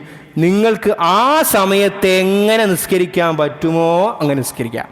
ഉദാഹരണം പറഞ്ഞാൽ ഇതാണ് കിബില, എൻ്റെ ബസ് പോകുന്നത് അങ്ങോട്ടേക്കാണ്, അപ്പോൾ എൻ്റെ ഡയറക്ഷൻ അങ്ങോട്ടേക്കാണ്, കിബിലക്ക് തിരിയാതെ നിസ്കരിക്കാൻ പാടില്ലല്ലോ, എനിക്ക് ഒന്നുമില്ല, ഞാൻ തയമം ചെയ്തിട്ടില്ല, ഒന്നുമില്ല, എങ്കിൽ എന്ത് ചെയ്യും? ഞാൻ ഇരുന്നിട്ടാണ് ഉള്ളത്, നിന്നിട്ട് ബസ്സിൽ നിസ്കരിക്കാനും സാധിക്കില്ല, ഞാൻ ഇരുന്നു കൊണ്ട് തന്നെ നിസ്കരിക്കുക. ഒതു പ്രശ്നമല്ല, തയമം പ്രശ്നമല്ല, അതൊക്കെ ഒഴിവാക്കാം. ഫ്ലൈറ്റിലാണുള്ളത്, ആ സമയമായി, നിങ്ങൾ ഇരുന്നിട്ടാണ് ഉള്ളത്, കിബില എന്തായാലും നോക്കാൻ കഴിയില്ല, അല്ലാഹു അക്ബർ എന്നിട്ട് ഇരുന്നിട്ട് നിസ്കരിക്കണം. സാധാരണ അങ്ങനെയാണ് ഇരുന്നിട്ട് നിസ്കരിക്കാറ്. അതുപോലെ റുക്കൂയിൽ ഒന്ന് കുനിയുന്നു, സുജൂദിൽ അതേക്കാളേറെ കുനിയുന്നു, എന്നിട്ട് 4 റക്അത്തുള്ളതാണെങ്കിൽ 4 റക്അത്ത്, 3 റക്അത്തുള്ളതാണെങ്കിൽ 3 റക്അത്ത് എന്ന് പറഞ്ഞ് നിസ്കരിക്കുന്നു. ഇങ്ങനെ നിസ്കരിക്കുക. എന്നിട്ട് നമ്മൾ നാട്ടിലെത്തിക്കഴിഞ്ഞാൽ ഷാഫി മദ്ഹബ് അനുസരിച്ചിട്ട് ആ നിസ്കാരത്തെ മടക്കുക. ഇതാണ് ഫാഖിദു തഹൂറിൻ്റെ മസല. എൻ്റെ പ്രിയപ്പെട്ട മുഅ്മിനീങ്ങൾ, ഒരുപാട് ആളുകൾ നമ്മൾ രാവിലെയൊക്കെ പലപ്പോഴും ഈ ട്രെയിനിലൊക്കെ 5 മണിക്കൊക്കെ ട്രെയിനിൽ യാത്ര ചെയ്യുന്ന സന്ദർഭം നമുക്കറിയാം. അവർ നമ്മളൊക്കെ ഇറങ്ങുന്ന ഒരേ സ്റ്റേഷനിലായിരിക്കും, അവിടെ നമുക്ക് നിസ്കാരം സുബീൻ്റെ സമയം ഖളാവും, എന്തായാലും 7 മണിയൊക്കെ നമുക്ക് ഖളാവുമല്ലോ. പലരും നിസ്കരിക്കുന്നത് കാണാറേ ഇല്ല. സ്ത്രീകളാണെങ്കിൽ സാധ്യത ഉണ്ടെന്ന് പറയാം, നിസ്കരിക്കാൻ പറ്റാത്ത അവസ്ഥയാണെന്നൊക്കെ പറയാം. പക്ഷെ പുരുഷന്മാർക്ക് എന്താണ് ന്യായം? അപ്പോൾ പലപ്പോഴും ഈ മസാല അറിയാത്തതിൻ്റെ പേര് അപ്പോൾ പറയും, ഉസ്താദേ ഒന്നുമില്ല, വെള്ളമില്ല, കുഴപ്പമില്ല, നിങ്ങൾ എങ്ങനെ നിങ്ങൾക്ക് നിസ്കരിക്കാൻ പറ്റുമോ അങ്ങനെ നിങ്ങൾ നിസ്കരിക്കും. അള്ളാഹു നമുക്ക് അമൽ ചെയ്യാൻ തൗഫീഖ് നൽകി അനുഗ്രഹിക്കുമാറാകട്ടെ. അതുകൊണ്ട് മനുഷ്യൻ്റെ എൻ്റെ ബോധം നഷ്ടപ്പെടുന്നത് വരെ, എൻ്റെ ഓർമ്മ നഷ്ടപ്പെടുന്നത് വരെ നിസ്കാരം ഒഴിവാക്കാനുള്ള ഒരു വകുപ്പും അള്ളാഹു തആല നമുക്ക് നൽകിയിട്ടില്ല. യാത്രയിലെ നിസ്കാരത്തിൽ ഒരു കാര്യം കൂടി മുഅ്മിനീങ്ങളെ നമ്മൾ വളരെയേറെ ശ്രദ്ധിച്ചോ, ദഅവത്തിൻ്റെ ഏറ്റവും വലിയ ആയുധമാണ് യാത്രയിലെ നിസ്കാരം. ഏറ്റവും വലിയ ആയുധമാണ്. നമ്മളൊന്ന് നിസ്കരിക്കുമ്പോൾ എത്ര വലിയ യുക്തിവാദി മുമ്പിലുണ്ടെങ്കിലും, എത്ര വലിയ മതവിരുദ്ധം മുമ്പിലുണ്ടെങ്കിലും, അയാൾ നോക്കും നമ്മുടെ ആംഗ്യവിക്ഷേപങ്ങൾ, അയാളുടെ മനസ്സിൽ നമ്മുടെ കർമ്മങ്ങൾ എന്തെങ്കിലും ഒരു സ്പാർക്ക് ഇട്ടിട്ടുണ്ടെങ്കിൽ, അയാൾ ഏതെങ്കിലും ഒരു നാൾ മാറുന്നുണ്ടെങ്കിൽ ഇൻഷാ അല്ലാഹ് അതിനൊരു മിസ്ല സവാബ് നമുക്ക് കിട്ടുക തന്നെ ചെയ്യും. അതുകൊണ്ട് നമുക്ക് പറ്റുന്ന ദഅവത്തിൻ്റെ ഒരു ഏരിയ കൂടിയാണത്. അങ്ങനെയും കൂടി കരുതിയിട്ട് വേണം നമ്മൾ ചെയ്യാൻ വേണ്ടിയിട്ട്. പിന്നെ യാത്രക്കിടയിൽ മറ്റ് യാത്രക്കാർക്ക് ബുദ്ധിമുട്ടുണ്ടാക്കിക്കൊണ്ട് നിസ്കരിക്കാനൊന്നും ശറഅ് പറഞ്ഞിട്ടില്ല. ഈ ഇളവുകൾ അള്ളാഹു നൽകിയിട്ടുണ്ട് എങ്കിൽ പിന്നെ ബാക്കിയുള്ള എല്ലാവരും ബുദ്ധിമുട്ടിച്ച് നമ്മൾ നിസ്കരിക്കരുത്. ആ അളവിനനുസരിച്ച് നമ്മൾ നിസ്കരിക്കുക. നാട്ടിലെത്തിക്കഴിഞ്ഞാൽ മടക്കി നിസ്കരിക്കണം എന്നതാണ് ഷഫഈ മദ്ഹബ്. അള്ളാഹു നമുക്ക് അമൽ ചെയ്യാൻ തൗഫീഖ് നൽകി അനുഗ്രഹിക്കുമാറാകട്ടെ. മറ്റൊന്ന് യാത്രയിലുള്ള ദുആക്കളാണ്. നബി സല്ലല്ലാഹു അലൈഹി വസല്ലം തങ്ങൾ പറഞ്ഞു, ദുആ തള്ളപ്പെടാത്ത കുറേ ആളുകൾ നിബിധങ്ങൾ പറഞ്ഞു. ഒന്ന് വാപ്പാൻ്റെ ദുആ തള്ളൂല, ജിഹാദിന് പോയവൻ്റെ ദുആ തള്ളൂല എന്നൊക്കെ പറഞ്ഞ കൂട്ടത്തിൽ നിബിധങ്ങൾ പറഞ്ഞു, വദഅവത്തുൽ മുസാഫിർ, യാത്രക്കാരൻ്റെ ദുആ അള്ളാഹു തട്ടൂല. എന്താ കാരണം? നമ്മൾ നേരത്തെ പറഞ്ഞു യാത്ര എന്ന് പറഞ്ഞ ഒരു പ്രയാസമാണ്. അപ്പോൾ പ്രയാസത്തിൽപ്പെട്ടവൻ അള്ളാഹുവിനോടൊരു കാര്യം ചോദിച്ചാൽ അള്ളാഹു തള്ളിക്കളയൂല. അതുകൊണ്ട് നിബിധങ്ങൾ പറഞ്ഞു, ഒരു യാത്രക്കാരൻ ദുആ ചെയ്യുമ്പോൾ ആ ദുആയിന് അള്ളാഹു തള്ളൂല. അതുകൊണ്ട് നമുക്ക് പല ആവശ്യങ്ങൾ നമുക്ക് അള്ളാഹുവിനോട് ചോദിക്കാറുണ്ട്. നമ്മുടെ നാട്ടിൽ നിന്ന് ചോദിക്കുമ്പോൾ അതിനൊരു മാനസിക തലമുണ്ട്. നമ്മളത് യാത്രയിൽ അള്ളാഹുവിനോട് ചോദിക്കും. നമ്മൾ ബസ്സിലിങ്ങനെ പോകുമ്പോൾ ചിലപ്പോൾ കൈ ഉയർത്താൻ വേണ്ടി പറ്റണമെന്നില്ല, നമ്മൾ ഹൃദയം അള്ളാഹുവിലേക്ക് തിരിയട്ടെ, അള്ളാഹുവിനോട് നമ്മളെ പ്രശ്നങ്ങൾ പറ. യാത്രയിൽ മനുഷ്യരൊക്കെ അശ്രദ്ധയിൽ ഇങ്ങനെ യാത്ര ചെയ്യുമ്പോൾ ഒരടിമ മാത്രം ഇങ്ങനെ അള്ളാഹുവിനോട് കരുണ ദുആ ചെയ്യുന്നുണ്ടെങ്കിൽ ഇൻഷാ അള്ളാഹ് ആ ദുആ ഇജാബത്തുണ്ട്. നമ്മൾ പലരോടും ദുആ കൊണ്ട് വസിയത്ത് ചെയ്യാറുണ്ട്. ഇപ്പോൾ വെള്ളിയാഴ്ച ഉസ്താദേ ദുആ ചെയ്യണം, അല്ലെങ്കിൽ ഉംറക്ക് പോകുന്നു ഉസ്താദ് നിങ്ങൾ ദുആ ചെയ്യണം. നമ്മളങ്ങനെ പലരോടും ദുആ കൊണ്ട് വസിയത്ത് ചെയ്യാറുണ്ട്. ഇക്കൂട്ടത്തിൽ യാത്ര പോകുന്ന ആളോട് നമ്മൾ വസിയത്ത് ചെയ്യണം. എന്തുകൊണ്ട്? അയാളെ ദുആ സ്വീകരിക്കുമെന്ന് മുഹമ്മദ് റസൂലുള്ളാഹി സ്വല്ലല്ലാഹു അലൈഹി വസല്ലം തങ്ങൾ പറഞ്ഞിട്ടുണ്ട്. അതുകൊണ്ട് യാത്രക്കിടയിൽ നമുക്ക് പറ്റാവുന്ന ദുആക്കളൊക്കെ നമ്മൾ വർദ്ധിപ്പിക്കണം. വാഹനത്തിൽ കയറുമ്പോൾ ഉള്ള ദുആ, സുബ്ഹാനല്ലദീ സഖറ ലനാ ഹാദാ വമാ കുന്നാ ലഹു മുഖരിനീൻ വ ഇന്നാ ഇലാ റബ്ബിനാ ലമുൻഖലിബൂൻ. ഈ ദുആ നബി സല്ലല്ലാഹു അലൈഹി വസല്ലം നിങ്ങൾ ചെയ്യാറുണ്ടായിരുന്നു എന്ന് ഹദീസുകളിൽ കാണാം. യാത്രക്കിടയിൽ കുന്നുകൾ കയറുമ്പോൾ, ഉയർന്ന പ്രദേശങ്ങളിലേക്ക് കയറുമ്പോൾ സഹാബാക്കൾ നിബിധങ്ങൾ ചെയ്തിരുന്ന ഒരു അമലാണ് കുന്നാ ഇദാ കബ്ബർന ഇദാ അലൗന കബ്ബർന. നമ്മൾ ഉയർന്ന പ്രദേശങ്ങളിലേക്ക് കയറുമ്പോൾ അല്ലാഹു അക്ബർ എന്ന് പറയുമായിരുന്നു. അതുകൊണ്ട് നമ്മൾ വാഹനമൊക്കെ കയറുമ്പോൾ, നമ്മൾ ഉയരങ്ങളിലേക്ക് നമ്മൾ ഡ്രൈവ് ചെയ്ത് കയറുമ്പോൾ അല്ലാഹു അക്ബർ എന്ന് പറയണം. ഒച്ചത്തിൽ പറ. നിങ്ങളൊരു വാഹനത്തിന് ഡ്രൈവറാണ്, നിങ്ങളൊരു ഓട്ടോറിക്ഷ ഓടിക്കുന്ന ആളാണ്, ബാക്കിലുള്ള ആൾ കേൾക്കട്ടെ, അയാളും ആ സുന്നത്ത് പഠിക്കട്ടെ. അങ്ങനെ നമ്മൾ ചിന്തിക്കേണ്ടത്. വൈദാ ഹബത്നാ സബ്ബഹ്ന, നമ്മൾ കുന്നിറങ്ങുമ്പോൾ അല്ലെങ്കിൽ കയറ്റമുള്ള പ്രദേശത്ത് നിന്നും ഇറക്കത്തിലേക്ക് പോകുമ്പോൾ നമ്മൾ സുബ്ഹാനല്ലാഹ് എന്ന് പറയുമായിരുന്നു എന്ന് ഹദീസിന്റെ ഗ്രന്ഥങ്ങളിൽ കാണാൻ വേണ്ടി സാധിക്കും. നബി സല്ലല്ലാഹു അലൈഹി വസല്ലം യാത്ര കഴിഞ്ഞ് തിരിച്ചു വരുമ്പോൾ ശ്രദ്ധിച്ചിരുന്ന ഒന്ന് രണ്ട് കാര്യങ്ങൾ. ഒന്ന്, യാത്ര കഴിഞ്ഞ് വരുമ്പോൾ ഒരു ദുആ ഉണ്ട്, ആയിബൂൻ, ഞങ്ങളിതാ മടങ്ങി വരുന്നു. തായിബൂൻ, അള്ളാഹുവിനോട് പശ്ചാത്തപിച്ചുകൊണ്ടാണ് വരുന്നത്. യാത്ര എന്ന് പറയുന്നത് അപകടങ്ങൾ സംഭവിക്കാനുള്ള, തെറ്റുകൾ സംഭവിച്ചു പോകാനുള്ള കാര്യങ്ങൾ ഉണ്ടാകാം. അതുകൊണ്ട് അള്ളാഹുവിനോട് ഖേദിച്ച് മടങ്ങുന്നു. ആബിദൂന ലിറബ്ബിന ഹാമിദൂന സാജിദൂൻ എന്ന് പറയുന്ന ദുആ ഉണ്ട്. ആ ദുആയും നടത്തൽ സുന്നത്താണ്. നബി സല്ലല്ലാഹു അലൈഹി വസല്ലം തങ്ങൾ വീട്ടിൽ പ്രവേശിക്കുന്നതിന് മുമ്പ് ദൂരയാത്ര കഴിഞ്ഞിട്ടാണ് വരുന്നത് എങ്കിൽ നബി തങ്ങൾ ആദ്യം പോയിരുന്നത് മസ്ജിദിലേക്കായിരുന്നു. ഇതും ഞാൻ നേരത്തെ പറഞ്ഞതുപോലെ മിനസ്സുനനിൽ മഹ്ജൂറ, ആരെങ്കിലും അമൽ ചെയ്യുന്നുണ്ടോ എന്ന് പോലും നമുക്കറിയില്ല. നമ്മളത് അമലിൽ കൊണ്ടുവരണം. നേരെ വീട്ടിലേക്ക് പോകലല്ല. നമ്മൾ ഗൾഫിൽ നിന്ന് വരുന്നു അല്ലെങ്കിൽ ദീർഘദൂര യാത്ര കഴിഞ്ഞ് വരുന്നു, ആദ്യം നബി തങ്ങൾ ചെയ്തിരുന്നത് പള്ളിയിൽ പോയി 2 റക്അത്ത് നിസ്കരിച്ച്, വക്തിൻ്റെ സമയമാണെങ്കിൽ ആ നിസ്കാരം, അല്ലാത്ത സമയമാണെങ്കിൽ പള്ളിയിൽ കയറി തഹയ്യത്ത് നിസ്കരിച്ചിട്ട്, ലുഹാൻ്റെ സമയമാണെങ്കിൽ ലുഹ നിസ്കരിച്ചിട്ട് നേരെ ഭാര്യൻ്റെ അടുക്കലേക്ക്, മക്കളുടെ അടുക്കലേക്ക് പോകുമായിരുന്നു എന്ന് ഹദീസിൻ്റെ ഗ്രന്ഥങ്ങൾ നമുക്ക് കാണാൻ വേണ്ടി സാധിക്കും. നബി തങ്ങൾ പറഞ്ഞു, ഒരാൾ ദീർഘദൂര യാത്ര പോയി, കുറേ നാളുകൾക്ക് ശേഷം വരികയാണ്, 6 മാസം വിസിറ്റിങ്ങിന് പോയി അല്ലെങ്കിൽ ഗൾഫിലേക്കൊക്കെ പോയിട്ട് തിരിച്ചു വരുമ്പോൾ ചില ആളുകൾക്കുണ്ട് സർപ്രൈസായിട്ട് ഒരു വരുത്ത്, ആരോടും പറയാതെ പെട്ടെന്ന് രാത്രി ഇങ്ങനെ കയറി വരുത്ത്. നബി തങ്ങൾ അത് വിലക്കിയിട്ടുണ്ട്. അങ്ങനെ വരാൻ പാടില്ല എന്ന് റസൂലുള്ളാഹി സ്വല്ലല്ലാഹു അലൈഹി വസല്ലം. നിങ്ങൾ വരുന്നതിന് മുമ്പ് നിങ്ങളുടെ വീട്ടുകാർ വരെ മറിക്കണം. പ്രത്യേകിച്ച് ഭാര്യയാണ് ഇവിടെ പരാമർശം. എന്താ കാര്യം?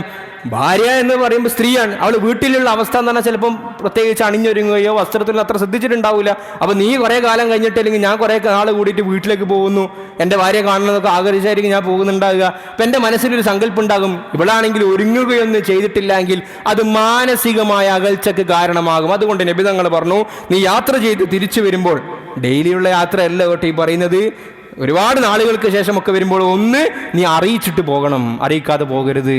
കാരണം അറിയിച്ചു പോയാലേ, നബി തങ്ങൾ അവിടെ ഉപയോഗിക്കുന്ന പദമുണ്ട്, അവൾക്ക് മുടി ചെയ്യാൻ സമയം കിട്ടും.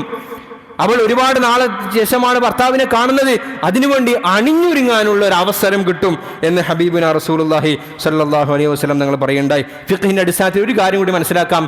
ഭാര്യ ഭർത്താക്കന്മാരെ സംബന്ധിച്ചിടത്തോളം യാത്ര പോകുന്നതിന് മുൻപ് അവർ തമ്മിൽ ശാരീരിക ബന്ധത്തിൽ ഏർപ്പെടൽ സുന്നത്താണ്. യാത്ര കഴിഞ്ഞ് വന്ന ഉടനെ ശാരീരിക ബന്ധത്തിൽ ഏർപ്പെടൽ സുന്നത്താണ്. അതിൻ്റെയൊക്കെ മനഃശാസ്ത്രമൊക്കെ പറയാതെ നമ്മൾ അത്ഭുതപ്പെട്ടു. ഞാൻ വളരെ ചുരുക്കിയിട്ട് പറയാം, ഒരു മനുഷ്യൻ, ഒരു സാധാരണ ഹെൽത്തി ആയ മനുഷ്യനെ സംബന്ധിച്ചിടത്തോളം അയാൾ ശാരീരിക ബന്ധത്തിൽ ഏർപ്പെട്ട് അയാളുടെ ഫിസിക്കൽ ഡിസയേഴ്സ് ഒക്കെ പൂർത്തിയായി കഴിഞ്ഞാൽ അതിന് ഒരു റിഫ്രാക്ടറി പീരീഡ് എന്നിട്ടൊരു സംഭവമുണ്ട്. ഒരിക്കൽ നമുക്ക് പിന്നെ ശാരീരിക ബന്ധത്തിൽ കഴിഞ്ഞ് നമ്മൾ ഇതിലൊക്കെ എത്തിക്കഴിഞ്ഞിട്ട് പിന്നെ നമുക്ക് ആ ഒരു മനോതലം എത്തണമെങ്കിൽ ചിലപ്പം 24 മണിക്കൂർ 72 മണിക്കൂറൊക്കെ നമുക്ക് എടുക്കും. അത് കഴിയുമ്പോഴാണ് ഒരാണിന് വീണ്ടും ആ പഴയൊരു മാനസികാവസ്ഥ എത്തുക. എന്നാൽ ഇവിടെ യാത്രയാണല്ലോ, പലവിധ ഹറാമുകൾക്കും സാധ്യതയുണ്ട്. ഭാര്യയെ സംബന്ധിച്ചിടത്തോളം ഭർത്താവിൻ്റെ ശാരീരിക ആവശ്യങ്ങളൊക്കെ പൂർത്തീകരിച്ചിട്ടാണ് പോകുന്നതെങ്കിൽ ഭാര്യയ്ക്ക് മാനസിക സന്തോഷമുണ്ടാകും. ഭർത്താവും അപകടത്തിൽപ്പെടാനുള്ള സാധ്യതകൾ വളരെ കുറവാണ്. നമ്മളെ ടെസ്റ്റോസ്റ്ററോണൊക്കെ അതിൽ കൂടി കുറഞ്ഞിട്ടുണ്ട്. ആ കുറഞ്ഞതിനെ പിന്നെ ഒരു അന്യ സ്ത്രീയെ കാണുമ്പോഴോ അല്ലെങ്കിൽ ഇടപഴകുമ്പോഴോ ഒന്നും നോർമൽ അവസ്ഥയിലുള്ളത് പോലെയുള്ള ഒരു ചാട്ടം നമ്മളിൽ ഉണ്ടാവുകയില്ല. 2, യാത്ര കഴിഞ്ഞ് തിരിച്ചു വന്നാലും സുന്നത്താണ് എന്ന് പറയാനുള്ള കാരണം, അവൻ ഒരുപാട് നാൾ വിട്ടു നിന്നിട്ടാണ് തിരിച്ചു വരുന്നത്. അവൻ പല അവസ്ഥകളും പല സന്ദർഭങ്ങളും കൂടി കടന്നുപോയപ്പോൾ ക്ഷമയോടുകൂടി എനിക്ക് എൻ്റെ ഭാര്യ ഉണ്ടല്ലോ, അള്ളാഹു അനുവദിച്ചു തന്ന മാർഗമുണ്ടല്ലോ എന്ന് കരുതിയിട്ടാണ് തിരിച്ചു വരുന്നത്. അപ്പോൾ ആ നിലക്ക് അവൻ പൂർത്തീകരിക്കപ്പെടുമ്പോൾ ആ ഭർത്താവിന് നൽകുന്ന സന്തോഷമാണിത് എന്ന് നമുക്ക് ഹദീസുകളിൽ നിന്നും ഫിഖ്ഹിൽ നിന്നും മനസ്സിലാക്കാൻ വേണ്ടി സാധിക്കും. നിങ്ങളൊക്കെ ഓർക്കുന്നുണ്ടാകും ഒരു സംഭവം, നമ്മൾ എപ്പോഴും വാളുകളിൽ പറയാറുള്ളൊരു സംഭവം. ഒരു സഹാബിയുടെ കുഞ്ഞു മരിക്കുന്നു, യാത്രയ്ക്ക് ശേഷം വന്നു, ഭർത്താവിൻ്റെ തൻ്റെ കുഞ്ഞു മരിച്ചത് ഭാര്യ പറഞ്ഞില്ല, മരിച്ചു എന്നുള്ളത് പറഞ്ഞില്ല, ഉറങ്ങുന്നു എന്നാ പറഞ്ഞത്. ആ ഭാര്യ നന്നായി കുളിച്ചു, അണിഞ്ഞൊരുങ്ങി ഭർത്താവിൻ്റെ എല്ലാ ആവശ്യങ്ങളും പൂർത്തീകരിച്ചു കൊടുത്തു. എന്നിട്ട് ഭർത്താവിനോട് ചോദിച്ചു, നിങ്ങളൊരു മസല ചോദിക്കാനുണ്ട്, ഒരു കാര്യം ചോദിക്കാനുണ്ട്. എന്താ കാര്യം? അതായത് അയൽപ്പക്കത്തിലെ വീട്ടുകാർ നമുക്ക് ചില പാത്രങ്ങളും വസ്തുക്കളുമൊക്കെ ഉപയോഗിക്കാൻ വേണ്ടി തന്നു, ആയിക്കോട്ടെ, അതവർ തിരിച്ചു ചോദിച്ചു, നമ്മൾ കൊടുക്കണോ വേണ്ടേ? അയാൾ പറഞ്ഞു, നീ എന്ത് വർത്താനം പറഞ്ഞു, തിരിച്ചു കൊടുക്കണം. ആ സ്ത്രീ പറഞ്ഞു, എങ്കിൽ നമുക്ക് അള്ളാഹു നൽകിയ കുഞ്ഞിനെ അള്ളാഹു തിരിച്ചു വിളിച്ചിട്ടുണ്ട്. നമ്മുടെ മച്ച ഭാഷയിൽ പറഞ്ഞാൽ, അപ്പുറത്തെ റൂമിൽ കുഞ്ഞ് മരിച്ചു കിടക്കുന്നു, ഇപ്പുറത്ത് യാത്ര കഴിഞ്ഞ് വന്ന ഭർത്താവിന് ഭർത്താവിനോടുള്ള അവകാശം പൂർത്തീകരിച്ചു കൊടുക്കുന്നു ഈ ഭാര്യ. സഹാബിക്ക് ഭയങ്കര ദേഷ്യം വന്നു. സഹാബി ഇറങ്ങിയ ഒരൊറ്റപ്പോക്ക് അഷ്റഫുൽ ഖൽഖായ റസൂലുള്ളാഹി സ്വല്ലല്ലാഹു അലൈഹി വസല്ലം. അപ്പോൾ തങ്ങളോട് ഈ പ്രശ്നം പറയുന്നതിന് മുമ്പ് തന്നെ അവിടെ വഹി ഇറങ്ങി. നബി തങ്ങൾ ഈ സഹാബിയെ കണ്ട ഉടനെ തന്നെ നബി തങ്ങൾ പറഞ്ഞു, അള്ളാഹു നിങ്ങൾക്ക് ഇന്നലത്തെ രാത്രിയിൽ ബറക്കത്ത് ചെയ്തിരിക്കുന്നു. കാരണം എന്താ അവിടുത്തെ കാര്യം? അവിടെ ഒരു ഭാര്യ ഒരു പെണ്ണിന്റെ ഇമോഷൻ എന്ന് വെച്ച് നോക്കുമ്പോൾ കുഞ്ഞിന് രോഗത്തിൽ കിടക്കുമ്പോൾ വരെ ചിലപ്പോൾ ഭർത്താവുമായി ആ കാര്യങ്ങളൊന്നും ചെയ്യാൻ സാധിക്കൂല ഒരു നോർമൽ പെണ്ണിന്. അവിടെ തൻ്റെ കുഞ്ഞ് മരിച്ചു കിടക്കുമ്പോൾ അള്ളാഹു പറഞ്ഞതാണല്ലോ ഈ കൽപ്പന, എൻ്റെ ഭർത്താവിൻ്റെ ആവശ്യം പൂർത്തീകരിക്കണം എന്നുള്ളത്. ആ കൽപ്പനയെ തൻ്റെ ഇമോഷന്റെ അപ്പുറത്തേക്ക് അള്ളാഹുവിൻ്റെ ഹുക്കുമിനെ പരിഗണിച്ചപ്പോൾ നബി തങ്ങൾ ആ സഹാബിയോട് പറഞ്ഞു, ഇന്നലത്തെ രാത്രി നിനക്ക് അള്ളാഹു ബറക്കത്ത് ചെയ്തിരിക്കുന്നു. ഹദീസുകളിൽ കാണാം, അന്ന് ബന്ധപ്പെട്ടതിൻ്റെ അടിസ്ഥാനത്തിൽ ആ സ്ത്രീ ഗർഭിണിയാകുന്നു, ഒരു കുഞ്ഞുണ്ടാകുന്നു. ആ കുഞ്ഞിൽ നിന്നും വന്ന 6 മക്കൾ, അന്ന് പ്രസവിച്ച ആ കുട്ടിക്ക് പിന്നീട് തലമുറയിൽ 6 മക്കളുണ്ടായി. ആ 6 മക്കളും ഖുർആനിൻ്റെ വാഹകരായി മാറി എന്ന് ഹദീസിൻ്റെ ഗ്രന്ഥങ്ങളിൽ കാണാൻ വേണ്ടി സാധിക്കും. അതുകൊണ്ട് പരിശുദ്ധമായ ഇസ്ലാം എന്ന് പറയുന്നത് ആത്മീയതയും മനസ്സും ശരീരവും എല്ലാം കൂടി സമ്മിശ്രമായതാണ്. അല്ലാഹു സുബ്ഹാനഹു വ തആല നമുക്ക് കാര്യങ്ങൾ മനസ്സിലാക്കുവാനും ജീവിതത്തിൽ അമൽ ചെയ്യാനുള്ള തൗഫീഖ് നൽകി അനുഗ്രഹിക്കുമാറാകട്ടെ. വആഖിറു ദഅവാനാ അൽഹംദുലില്ലാഹി റബ്ബിൽ ആലമീൻ.